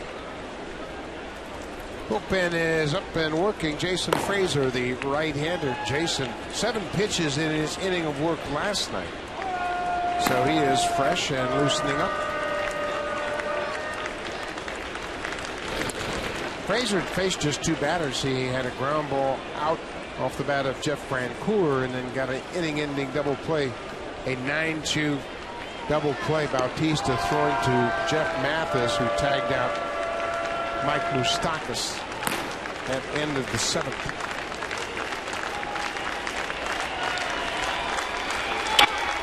HOSMER really grinding to get that breaking ball. Pulls it foul.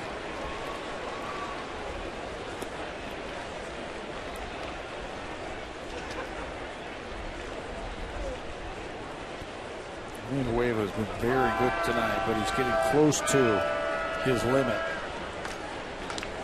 71 pitches now for Villanueva. I'm sorry, 82, 71% strikes. He is close to that number, which is an excellent percentage also. It's about 90. 95 pitches tonight is what they are looking for. There's your total. 71% strikes. Excellent. And he's doing it with all of his pitches. But this is a big one right here, I think. Very dangerous hitter at the plate. I think you got to go high fastball here. Really change his eye plane.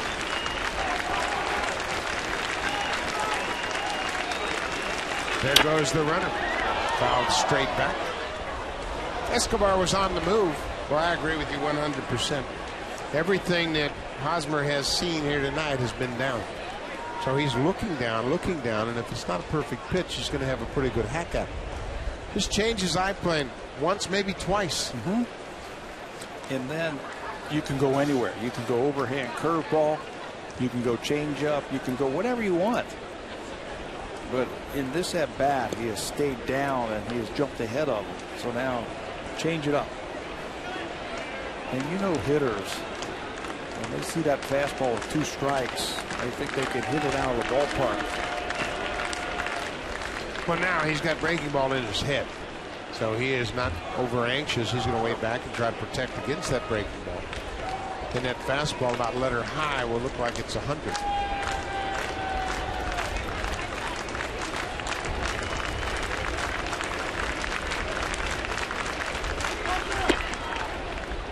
Pitch out. 0-2. They were guessing that Escobar was going again.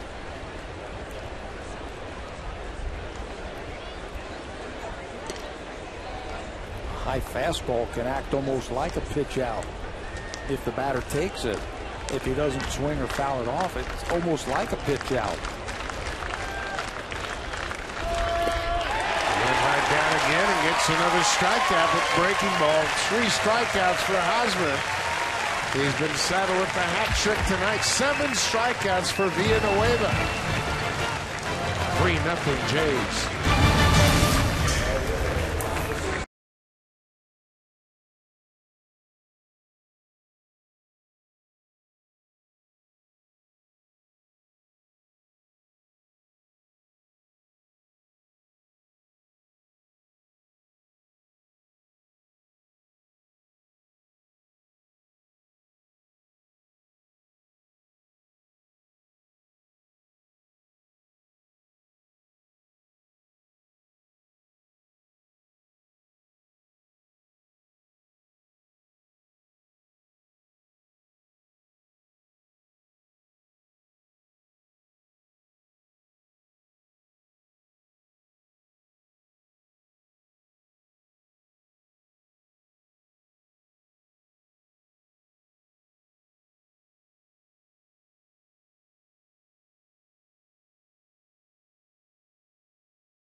For a special 20th anniversary look back to the 1992 season when the Blue Jays won their first World Series. You'll get interviews with all the great players, lots of great photos, all kinds of information. Sportsnet Magazine on newsstands now. Lots of great memories for the players, the coaches, and for the fans, as that was the first back-to-back World Series for the Blue Jays. Number 12 right next to those banners was a big part of those two teams. I got my copy, Buck. You do? Yeah. Pretty good looking magazine. Got a nice cover. It is shot. A very good articles in here. If you have a chance, see it right there. You remember that right there? I do remember that thing right there. Excellent articles. A lot of things to talk about. A lot of things to read about. A lot of memories to go back and think about. Well, obviously, that's where everybody wants to get to again in this organization. They have fond memories, and Blue Jays did it right. They built it up and reached the crescendo in '92, and to go back to back And I can remember hearing the talk all around North America how the Blue Jays had won the first World Series outside of the United States. It was quite an honor.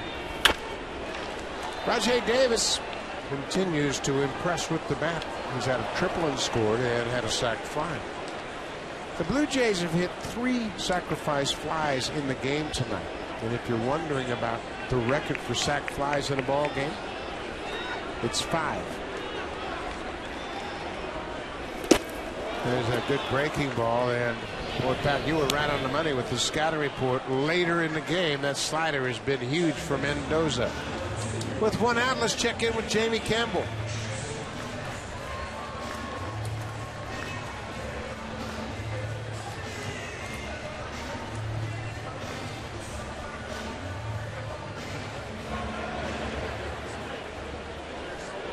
Well, there's 2 teams going to battle all year long, and they've got very similar ball clubs. And when you look at the makeup of their lineups, they are extremely talented up and down the order. They have hitters with power, hitters with average, and both ball clubs doing a nice job. And how about Dylan Axelrod making the start tonight for Chicago? Blue Jays got some good news. Yeah. Sunday, no Chris Sale. Robin Ventura, the manager of the White Sox, suggested that he's not going to pitch Chris Sale on Sunday and hold him out for the All-Star game. Looks like Carlos Villanueva has done, as he has taken some handshakes in that dugout. You know, I was anxious to see Chris Sale, but if he's not pitching, that's quite all right. Yeah. Because he is tough.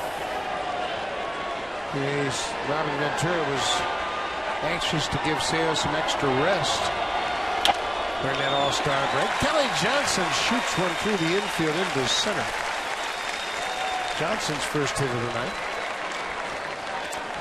Mendoza's thrown a nice ball game. He has tied his career high in strikeouts with 8. Kelly Johnson, though, comes up with the ball down and away, sinker down away, stayed right with it. 9th hit of the night for the Blue Jays. Boy, this time of the year, you look all around baseball, everybody's dealing with injuries. Giancarlo Stanton and Hanley Ramirez both were scratched from the ball game last night for the Marlins. Rory Halladay threw 56 pitches in a bullpen session on Tuesday. Sounds like he's getting close to a rehab assignment.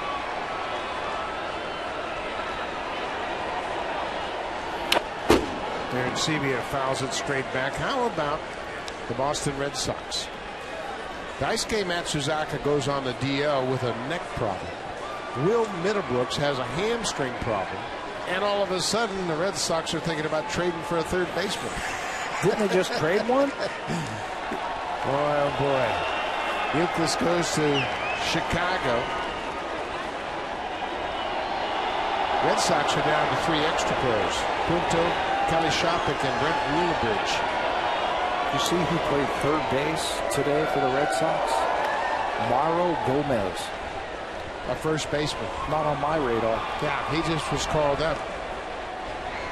But the Red Sox have good news on the horizon. Ryan Sweeney, Scott Podsednik, Carl Crawford, and Jacoby Ellsbury are all ready to return. They're not far away.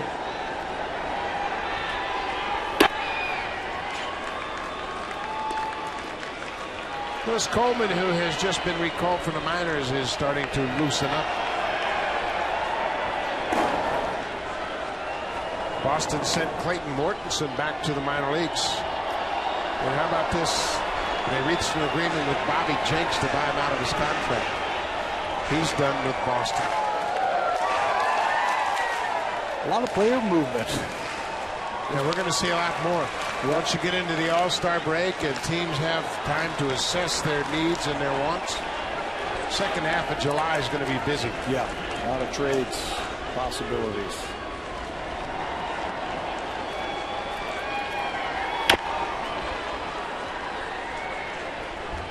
J.P. Arancibia is 1 for 2 tonight. He singled his first time up. Travis Hafner was activated for the Indians, and he was scheduled to play. They put a whooping on the Angels again this afternoon. Boy, you talk about a team in desperation with their pitching staff.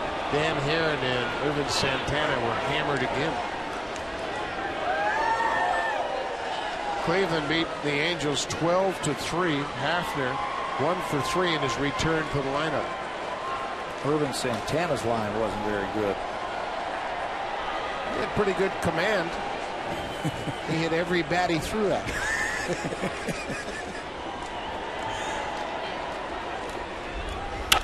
Aaron Seavey hits it off the end of the bat. Dyson broke back, but he's got great speed. Makes an easy play of it.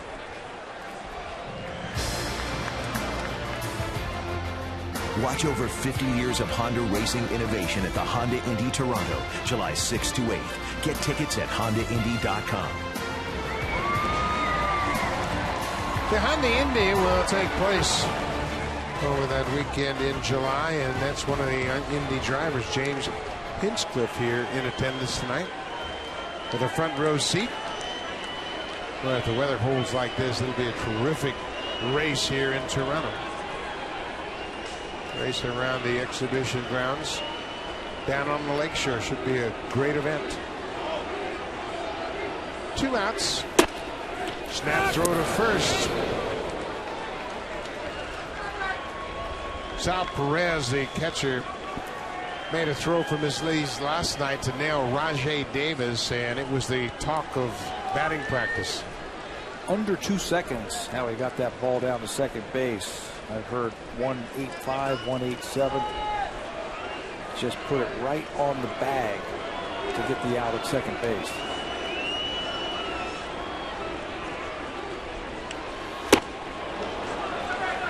Down and in. Brett Flory has a single in 3 at-bats. Having trouble right now on that sinking fastball, recognizing if it's a strike or a ball.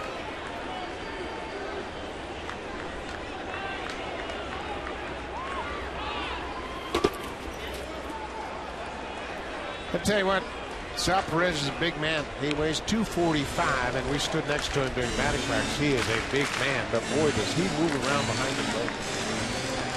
The similarities that we keep hearing about is a young Ivan Rodriguez. Now, they aren't built the same, but their catching style is about the same. Quick feet, good soft hands, and a nice arm. 2 balls and a strike to Brett Flory. Pops it back. Well, there's a link between those 2 catchers and a coach on the Royals staff. Chino Calahia, who's the bench coach, was with Texas when Pudge signed as a 16-year-old. Chino, I asked him today about the similarities. He says obviously physically Pudge was a little guy. And this is a big man, but boy, their skills are so similar. And he thinks the arm strength is almost identical.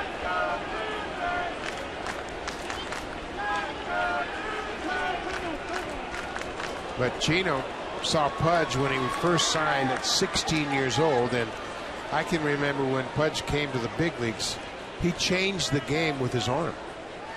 And just like Perez, he makes you think twice about running. Yeah, shut it down. He can fill up that catcher's glove too. He makes that catcher's glove look tiny because his hands are so big.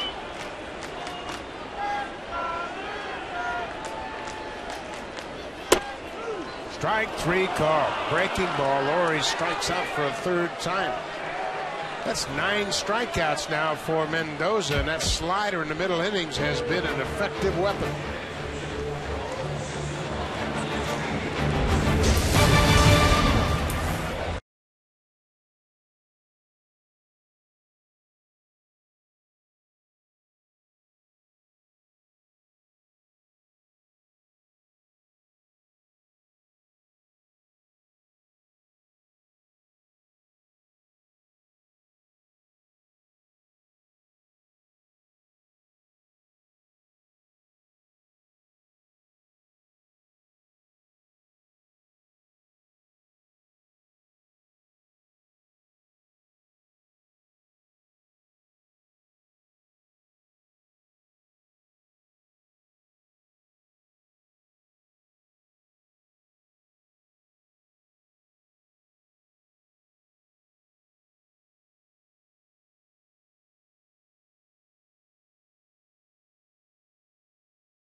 Shut out Kansas City on 4 hits through 6 innings. And, well, you talk about somebody that's taken advantage of an opportunity. 2 good starts for Villanueva, and you look at the line, and it's even more impressive than what we saw on the mound. No runs, no walks, season high 7 strikeouts, all in 85 pitches for his 6 innings of work here tonight. He had a good fastball, used his breaking ball very effectively, and just gave up 4 hits, a double and 3 singles. New pitcher for the Blue Jays. This will be Jason Frazier, and for the 37th time this season. We saw Jason come out of the bullpen to pitch in the 7th inning last night to get through an inning. Zeros across the board. Great numbers for Frazier this year. We mentioned Frazier pitched in the game last night. He pitched just 1 inning through only 7 pitches, so he is raring to go here tonight. And they'll face Billy Butler, who is 0 for 2012 against the Blue Jays. Yeah. He is a good hitter, and he's probably happy that he doesn't have to see Villanueva right now. Hit the ball hard his first time up, but it was right at Colby Rasmus in center. Villanueva with 7 strikeouts tonight. That ties his career high as a starter. 3rd time he's had 7 strikeouts in a ball game as a starting pitcher.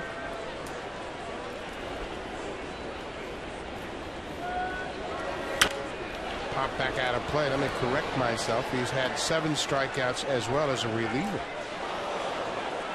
This year at Texas, he pitched 4 1/3, had 7 strikeouts against the Rangers in relief. So it's his 3rd 7 strikeout game of his career. 2nd time he's done it as a starter. He had it working tonight. Fastball, very good curveball. And he almost made it through 3 times with the lineup. Once again, John Farrell has the option to go into the bullpen because everybody is so well rested. I think if it was later in the season and he had built up to throw 100 pitches, I think he would have sent him out there for the 7th inning. I mean, he was still throwing the ball really well. But again, you're in the middle of the order for Kansas City. You got a fresh arm in Frazier, and why push her up? And you make a great point. It's just his 2nd start. Billy Butler will take a leadoff walk. That starts the 7th. Man on, nobody out. Let's check in with Jamie Campbell.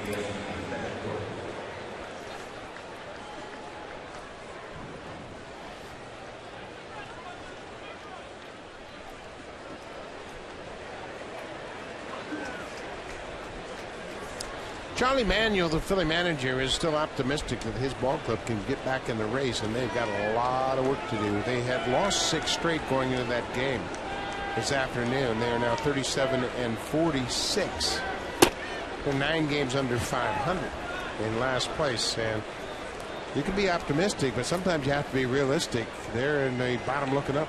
Assuming that they get Roy Halladay back quickly and he's healthy and the rest of the pitching staff stays healthy, I think they've got that part covered. It's the hitting part that has really held the Phillies back this year. Ryan Howard is in rehab at AAA. He has finally gotten healthy enough, so he is back now. He's on a rehab assignment, and he played for Lehigh Valley for a 2nd day in a row yesterday. So he has really gotten closer to the big leagues. They got Chase Utley back, and he homered in his first at bat. So if they get Howard back, that'll certainly take some of the pressure off the offense. But for the final weekend, it'll be Kyle Kendrick, Joe Blanton, and Vance Morley to start that final series before the break. Hot shot to Kelly Johnson. He shovels to Escobar across the bag. What a double play. Pretty double play started by Kelly Johnson, and Escobar, he didn't have his feet on the ground, but he's got such a strong arm. He threw a seed to first for the double play. The ball was hit so hard at Johnson, the timing was messed up between Kelly and Escobar, the shortstop. He's got it now. Escobar's not even close to the bag. He gives him the feed. Yeah, because the timing was messed up, he's able to just catch it while he's on the bag and then throw in one motion. right there to get the double play. Tell you what, you got a pretty good arm when you can get that much on the throw when you're midair. And you're throwing off the wrong foot. He was all messed up, but that arm is so strong. He made a beautiful throw to complete the double play. Be happy when this guy leaves town. Everything he hits a bullet. Mike Moustakas hits another ball hard. His second hit of the night, and he was robbed of a third hit by the first baseman, Edwin Encarnacion. He's got a great attitude in that batter's box. He doesn't think too much, just sees the ball. And he is laying out some ropes against the Blue Jays. Yeah, right now he's telling Encarnacion, you know, if you wouldn't have caught that ball, I'd have a pretty good night. Jeff Francoeur's got 1 for 2.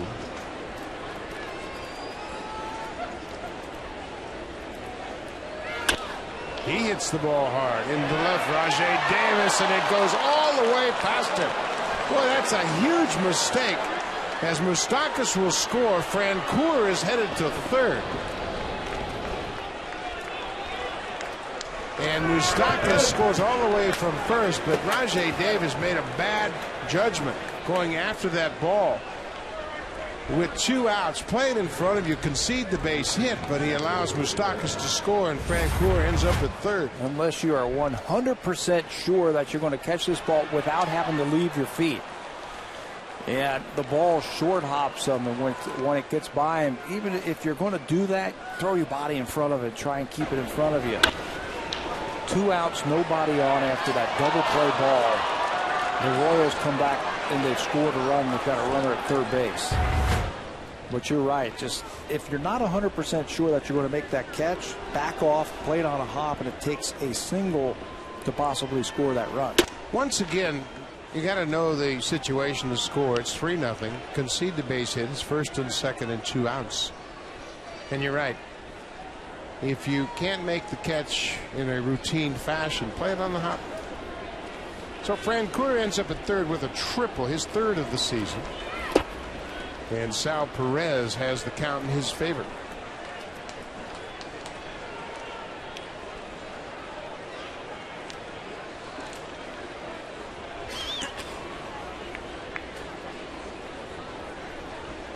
Left-hander Luis Perez was throwing. He appears to be ready if needed. Right after Betancourt hit into that double play, he calmed down just a little bit. 2 outs, nobody on. But now he's got to heat it back up. Perez takes his strike. A walk, a double play, a single, and a triple. And the Royals are on the board.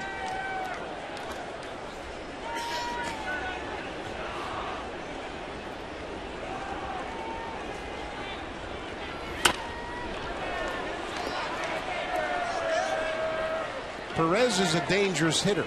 As Pat mentioned, he's only struck out once since he's returned to the active roster. 3 home runs and just 34 at bats also. He homered here the first night on a pitch on the inner half. 3-1 ball game. Kansas City with just 6 hits. Here's the 2-2. Cut out and missed. Big strikeout for Jason Frazier. And that ends the inning. The Royals are on the board. It's a 3-1 game. Meat of the order coming up for the Blue Jays. Colby Rasmus, Jose Bautista, and Edwin Encarnacion.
base coach, but he's coming over talking to Rajay Davis about that last play. And I'm sure they're going over the situation and talking about the judgments. And the last thing you want your outfielders to do is become timid. But at the same time, you have to understand the situation. Here is the Mendoza line, and I'm not talking about a batting average. I'm talking about the fine performance that Luis Mendoza put in tonight. 9 strikeouts, that is a career high. 6 innings, 9 hits, 3 earned runs, 3 sacrifice flies right now against Mendoza. So Mendoza's out.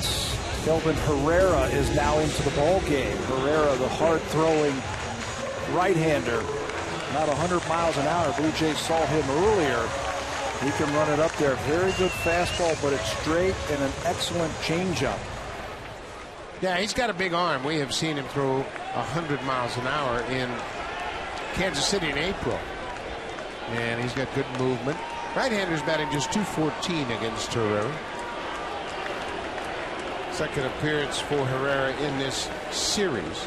Pitched the 8th inning on Monday night. Well, he's got a live arm. That right there was his changeup. This is the same part of the batting order that he faced on Monday night. He came into the 8th inning and faced Rasmus, Bautista, Encarnacion. Rasmus struck out, Bautista singled, Encarnacion popped out. Fewer fastballs being thrown to Colby Rasmus. Rasmus has a home run against Herrera. Part of a 2-homer game that occurred in Kansas City. He hits that ball by Hosmer. I don't think Hosmer saw that ball off the bat. Looked like his dive was delayed. Rasmus hit it hard. He's aboard with a leadoff single. He's an excellent fielder, Eric Hosmer. I think you're right. He didn't see it. It was hit hard, but a delayed reaction you can see right there by Hosmer as he goes after it. Yeah, I don't think he saw that ball well off the bat. He jumped for it, but it was kind of a delayed reaction. So Rasmus has his first hit of the night. Bautista has a pair of singles. There goes Rasmus. The hit and run was on.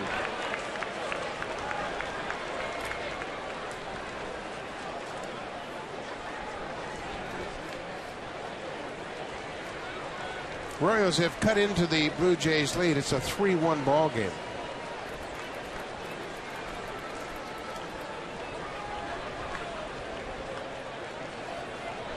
MOUSTAKAS just in his first full season takes the leadership role on that infield, and he comes over to give some advice to Herrera.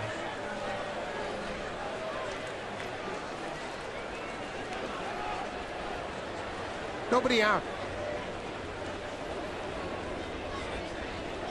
There goes Rasmus. Bautista again with the hit and run, but this one's fouled into the seats. Jose Bautista will put that on himself. He has a sign. He will talk to John Farrell in between the inning, and he'll say, if Colby Rasmus gets on, how about putting your hit and run on?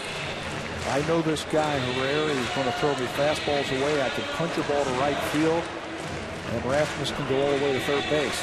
John Farrell is comfortable letting the top 4 in this order put on their own hit and run.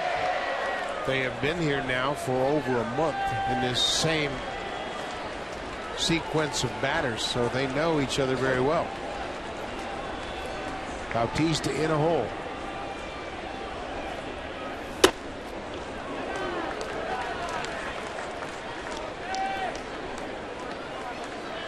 Another young budding star, Kelvin Herrera. He's 22. 99 miles an hour on that last fastball. Easy cheese for sure. Easy cheese. And a very good changeup to follow that up.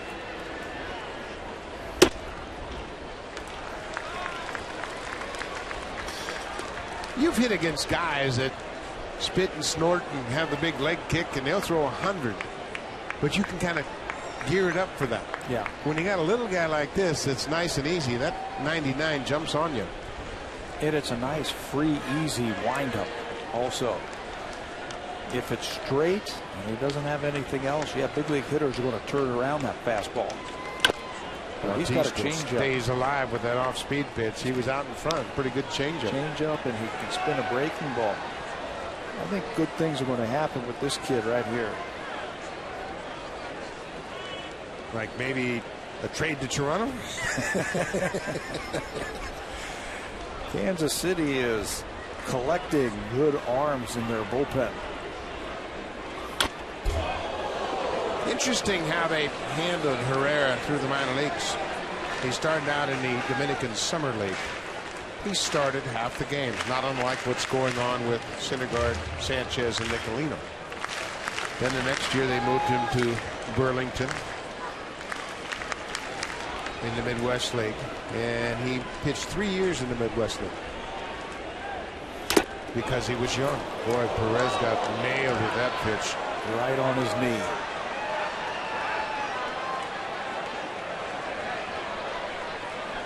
Trainer out quickly to attend to Sal Perez, and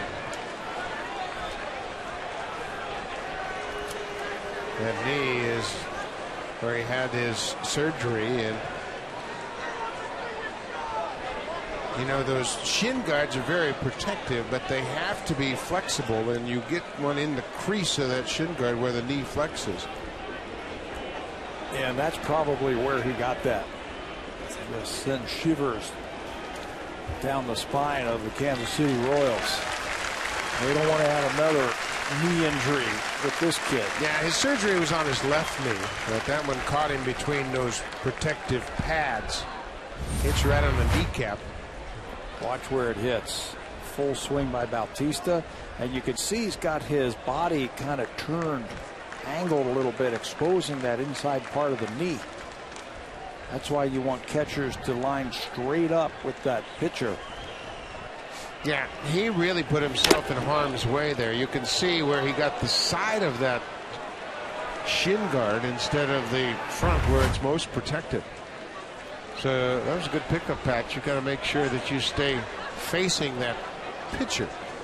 You turn and open that inside of that knee up, you set yourself up for a possible injury. So Bautista will get another pitch here. 2-2.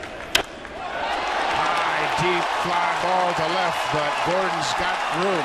Tagging at first is Erasmus, and here he goes. Gordon was late reacting, and that cost him. Alex Gordon didn't assume that Rasmus was going. He kind of just nonchalanted it, and when he threw it, he's got a strong arm. But Rasmus went back to tag immediately and caught Gordon flat-footed. Flat-footed. That's where your center fielder's got to be your eyes. You're concentrating on the ball right there. Watch how he catches it and says, "Oh, here he comes. I better try and get him at second." But your center fielder is going to tell you, "Hey, he's tagging. He's tagging." Throw goes to second base.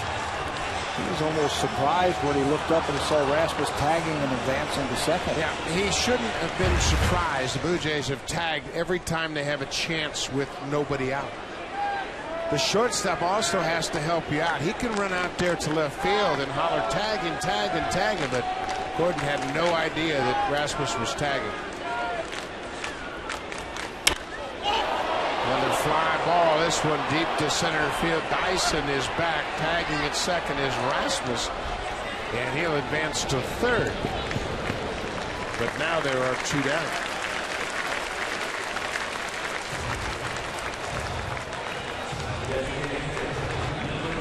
See Butterfield acknowledging the good base running by Rasmus. He never hesitated on the Bautista fly to left. Well, you have to read it and recognize that that ball is going to stay in the ballpark. You go back and you tag, and then you start on towards second base, and you watch the fly of the ball. If it's a good throw, you can go back. But Colby recognized right away that Gordon was surprised and was able to advance. This is a big test for Adam Lind right here. Good fastball on the mound in Herrera. Lind has had a much more aggressive swing since he's rejoined the Blue Jays, and he's got to get that bat ready. You know, and I think what he should be thinking about is just taking as short a swing as possible. He is going to get a fastball. Chances are it's going to be away from him. How about one of those nice little line drives to left field?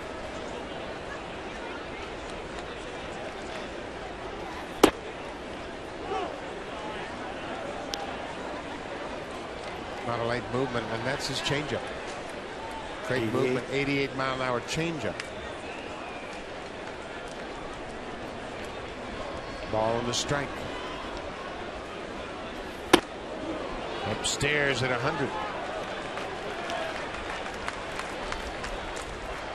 It might look like 200 after a changeup. That's a good separation of velocity too. 12 miles an hour. I mean, that's a big gap to try to close if you're a hitter.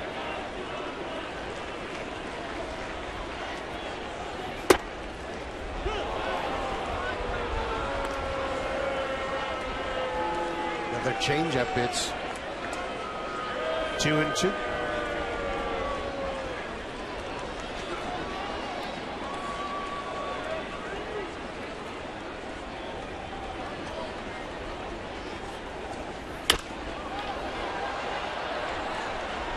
Got a piece of that 99-mile-an-hour heater. Stays alive. Short and quick to the ball right now. Yeah, see it. And now he's just showing him fastball changeup. Looks like he's going back to that change. 100. Oof. It's got to be a pretty good feeling when you stand on a mound. You know, I can rush it up there 100 anytime I need it. Full count, 2 outs. Colby Rasmus at third. They're in the bottom of the 7th. Blue Jays lead it 3-1. And there's the walk. Lind will go to first. This copyrighted telecast is presented by authority of Rogers Blue Jays Baseball Partnership and may not be reproduced or retransmitted in any form. And the accounts and descriptions of this game may not be disseminated without the express written consent of Rogers Blue Jays Baseball Partnership.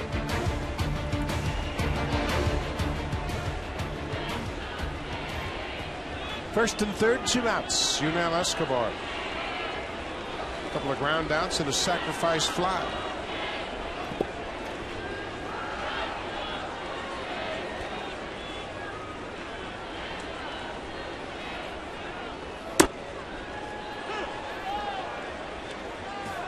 His pitch breaking ball. ESCOBAR can stay on this fastball. There's a big hole on the right side. And his swing is tailor-made to hit a ground ball through that hole. Yeah, you don't have to hit it hard if you're going to do that. Just be well placed. What would you look for against Torreira in a situation like this? I would probably try and probably look for in or out, first of all. I would look for the ball in or out. There's a base hit in the middle. ESCOBAR delivers. That's a big run. They get that run back and Rasmus comes in to score. Guys who throw hard, it's tough to pick the ball up because they got 3 pitches and it's all very hard. But if you look for a spot, the one that's in there is probably the one that you're going to get. Like if you look inside, it's probably going to be a fastball. And that's exactly what ESCOBAR gets. A fastball that's up and in, and he bangs it through. A 2-out hit. Gotta love those 2-out RBIs. Rasmus with the leadoff base hit comes in to score. ESCOBAR's had a 2 RBI night. He's now driven in 30 for the season.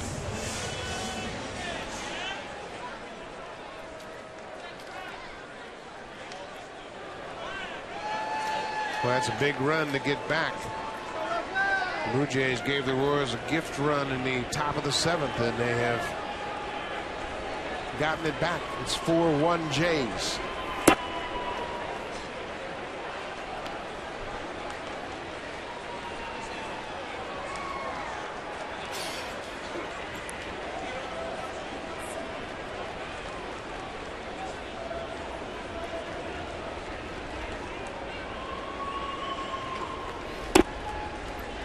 Ball on the strike.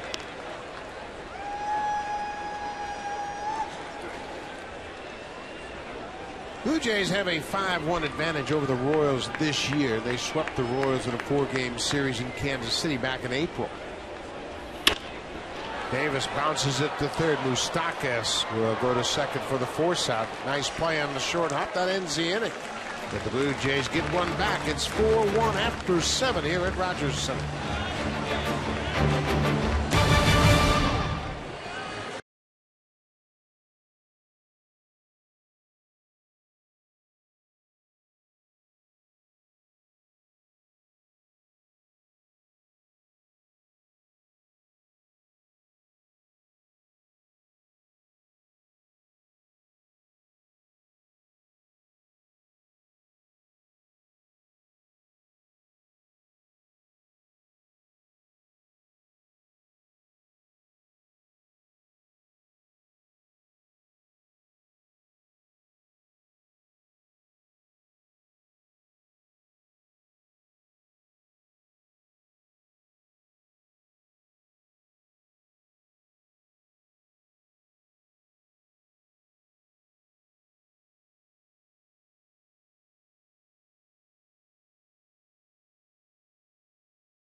Knows that Brett Lawrie is standing there looking right in, so he goes to his pitcher and talks about what they want to do.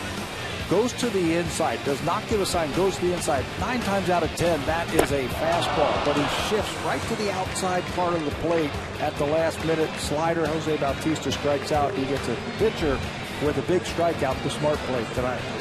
Pretty savvy young catcher, 22-year-old Salvador Perez, and he took charge of that situation and gets a big strikeout. Well, he took a shot on his right knee off the bat of Bautista in the last inning.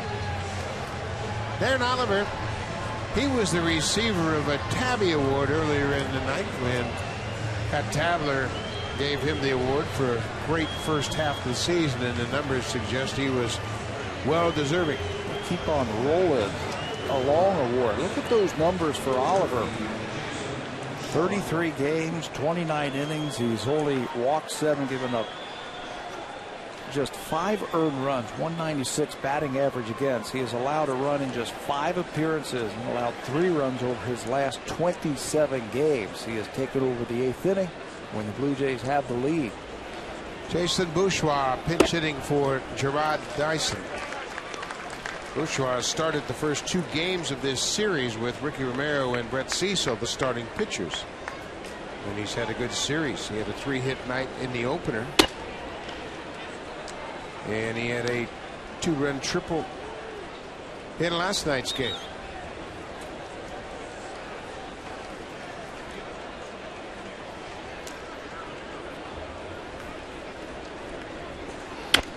On the ground, Lawrie cuts in front of ESCOBAR. Wow.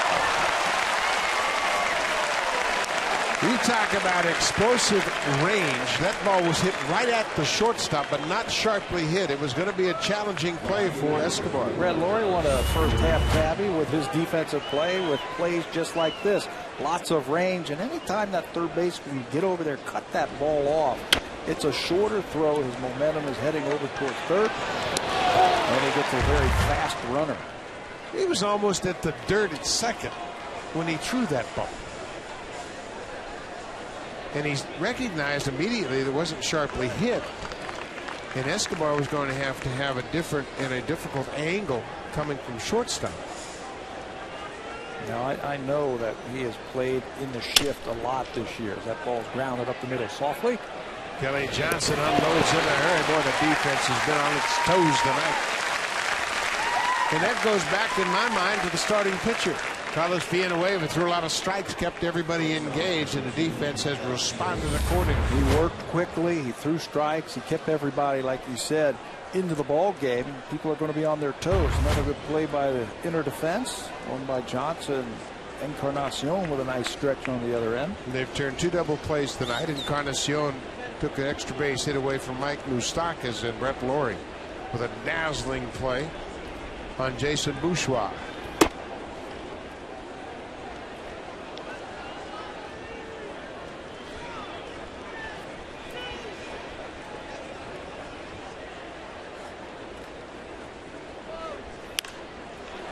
popped up over near Kansas City's dugout and over the top.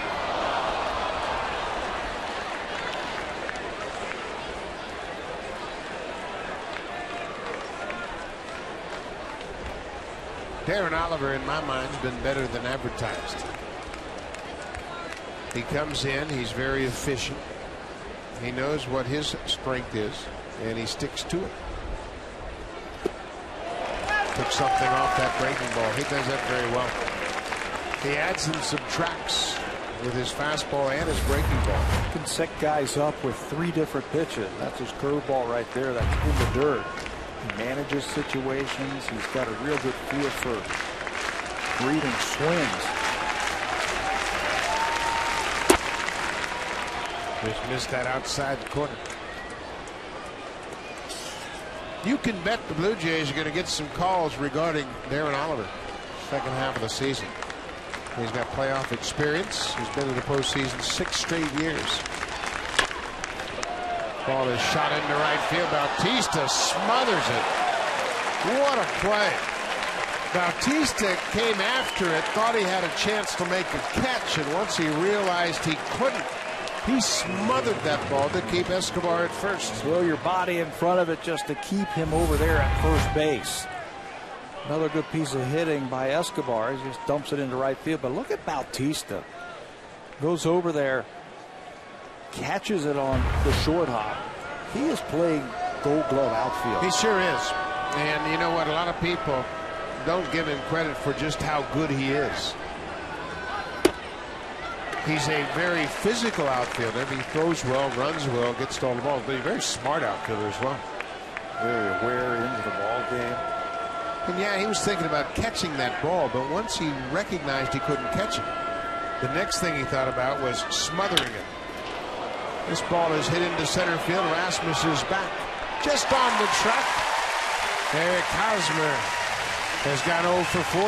Oliver with another solid inning.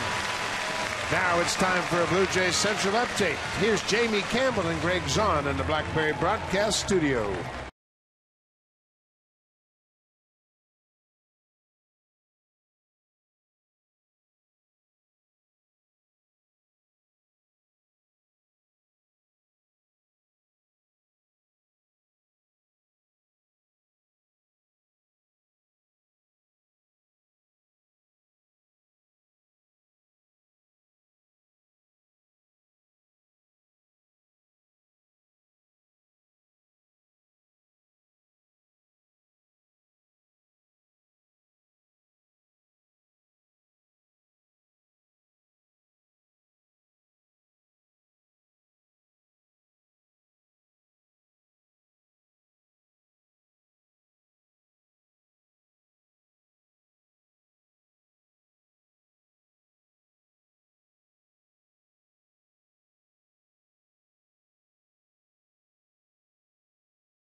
Of baseball and an invitation to exclusive autograph sessions with the Blue Jays. Membership cost is only $19.99. Go to bluejays.com/kids or call 416-341-1715 and join the Junior Jays Club today. Always a great time for the kids here at Rogers Center on Junior Jays Saturday, so sign up today. New pitcher for Kansas City will be the right-hander Lewis Coleman. Coleman just recalled from the minor leagues. He's a sidewinder, very tough on the right-handed hitters. They're hitting just .220 against him. This is his 18th game. He's made 17 appearances for the Royals this season over 3 separate stints. How about that on the Omaha Shuttle? That's one of the real bonuses for the ball club, but it's really not that big a deal for the players because you go back and forth in a heartbeat between Kansas City and Omaha. And that's what they've done. They have the Omaha shuttle. He last pitched in Houston on June 18th for the Royals.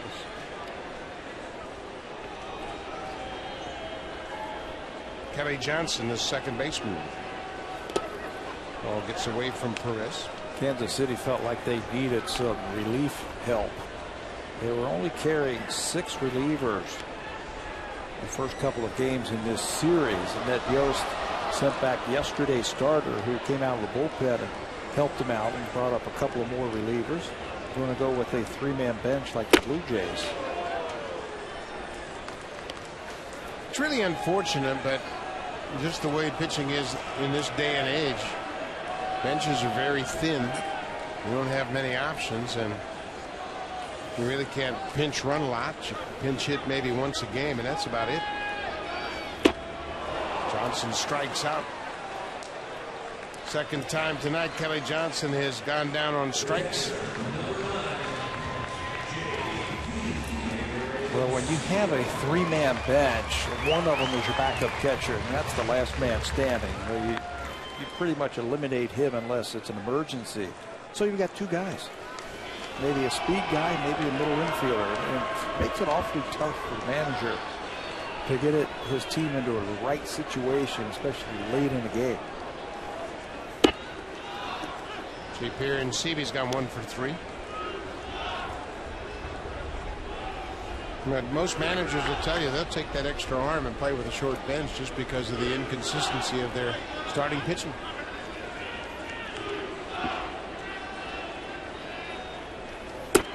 What happened to the days when there was 4 starters and 5 relievers? Baltimore Orioles, they did that forever. A 9-man pitching staff.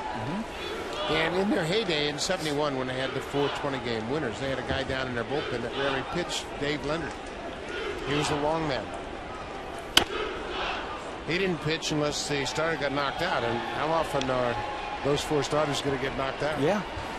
I mean, it was a right to go 9 innings every time you took the mound. Yeah, their bullpen was pretty consistent over the years. They had Tom Hall, they had Pete Rickard, Eddie Watt, side armor. And they just didn't have, it was Dick Hall, the right-hander they had, and just didn't make many changes. Aaron Sevius strikes out. That's back-to-back strikeouts. Brett Laurie will lead things off, and he's been in the leadoff spot since June 5th. And to give you an idea how dramatic a season can be for a player, this is the opening day lineup. And look where Laurie was. He was 6th in the lineup. Rasmus was batting 9th. Lynn was the cleanup guy. And everybody gets wrapped up in the opening day roster and the opening day lineup, but most teams change dramatically in that first month of the season. You spend 6 weeks down in Florida or Arizona for spring training, and you're worried about this move and that move, and the season starts, and it all blows up anyway, and change it. Colby Rasmus batting 9th. How times have changed there. Plus, in that game, Colby went 0 for 7. 0 for 7 in that 16-inning game in Cleveland. J. Pierre Ncevia won the game with his first home run of the season. And you're right, roster has changed dramatically. Laurie puts one into center field. That'll get down for a base hit. Laurie is headed for second. Stops halfway. Boy, that's the way you run the bases right there. Force the outfield to make a good throw, and that's exactly what Laurie did with 2 outs. And stop you. They have some of the better throwing arms in the American League. They lead again with 20 outfielders. Seth Brett Laurie is thinking 2 all the way, and he looks up, plays right in front of you. Make that outfielder stop you. Bourgeois does just that. 2 more hits tonight for Brett Laurie. He leads the Blue Jays in that department. He now has 93 hits for the season.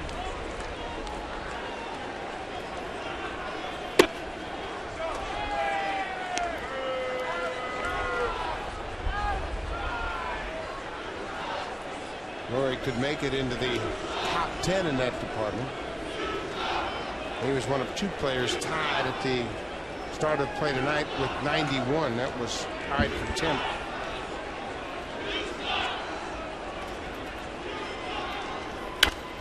Colby Rasmus had a big leadoff single in the 7th.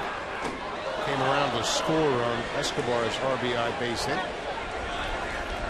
Brett's had a full house night, hasn't he, Brett Laurie? 2 hits and 3 Ks. It's called a full house. To take the 3 strikeouts as long as you get 2 hits. Yep.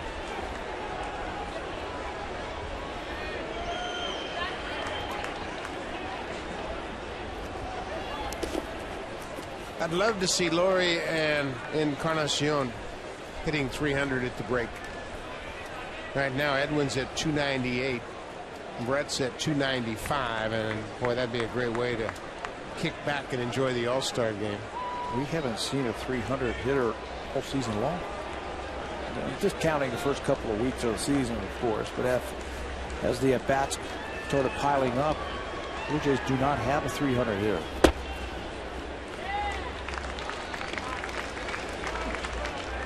Encarnacion got off to a great start to his season. He hit over 300 in April, but you're right. To get to the halfway point in the season and have a couple of guys in your lineup hitting 300 would be a real nice break. Sit back in the All-Star break and look back and try to recreate those same numbers in the second half.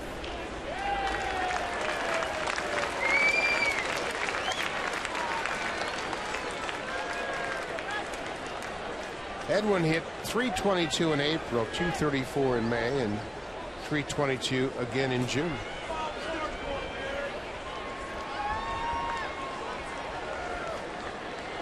For Laurie, it's been a steady climb toward 300. Full count. There goes Laurie. Breaking ball caught the outside corner. Rasmus is retired. Coleman comes in and strikes out the side. We'll go to the 9th. It's a 4-1 game. KC Jansen on for a second consecutive night. Looking for the save.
KC Jansen will make his 32nd appearance of the season. He had the save in last night's game. That was his 10th of the season and 10th consecutive save. KC Jansen has been on a roll since he's moved into the closer's role. Give you an idea of the consecutive save streaks for the Blue Jays. Tom Henke has the record with 25 straight. Henke had a stretch of 23, 18, and 18. Billy Koch had 21 straight in 2000. Well, KC Jansen is halfway there. Yeah, the 10 that he has had in a row is tied for 20th longest in Blue Jays history. Popped up a mile high. Bautista coming in from right. Billy Butler is out. Now for a preview of what's coming up next on Connected. Here's R.J. Broadhead and Ryan Leslie.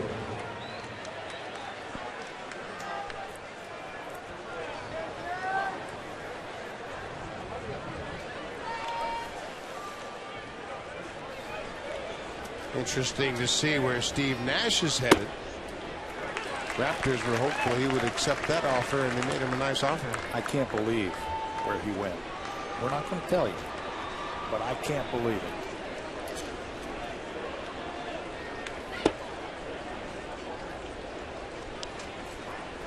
Yunieski Betancourt got 0 for 3.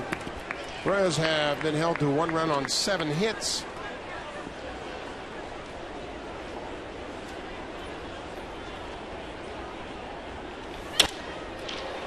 Off the end of the bat, Bautista runs back a few steps, and Betancourt's retired.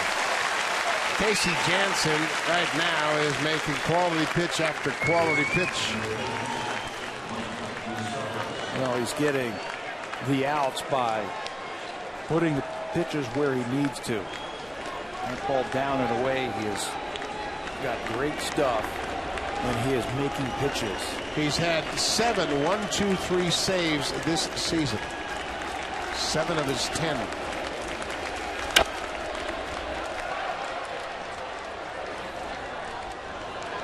Well, if he's going to get another 1-2-3 inning, he's got to get a hot hitter. This guy has been hitting everything in this series. 2 more hits tonight, single and a double, and he was robbed of extra bases in his at bat in the 5th.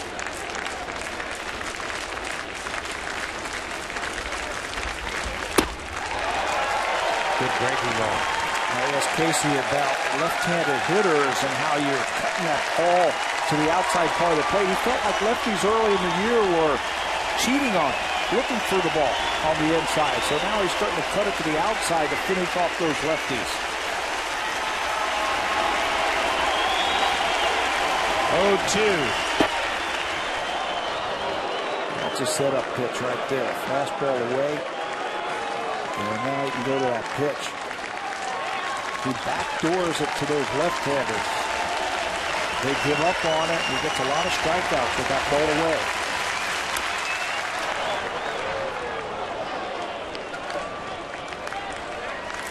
Fraser, Oliver, and now Jansen. Been a successful formula for John Farrell. This is right in the order where Jansen picked up the save last night. Jammed him. Laurie quickly. In time. Ball game. Casey Jansen with a 1-2-3 save. His 11th. The 8th time he's had a 1-2-3 save this season. And a good game all around. Clutch hitting. 3 sacrifice flies. Great defense. And a great start by Carlos Villanueva. Yeah, it all started with Villanueva throwing a lot of strikes, keeping that infield engaged. You can name every one of those infielders. They made a star-like play here tonight. They didn't need the home run because they got their runners around the bases, and then 3 sacrifice flies was all it took. Bullpen did a good job, and John Farrell extremely happy with that 4-1 win. Blue Jays win at 4-1. Villanueva is the winner. Jansen with the save. We'll be right back tomorrow to wrap up the season series.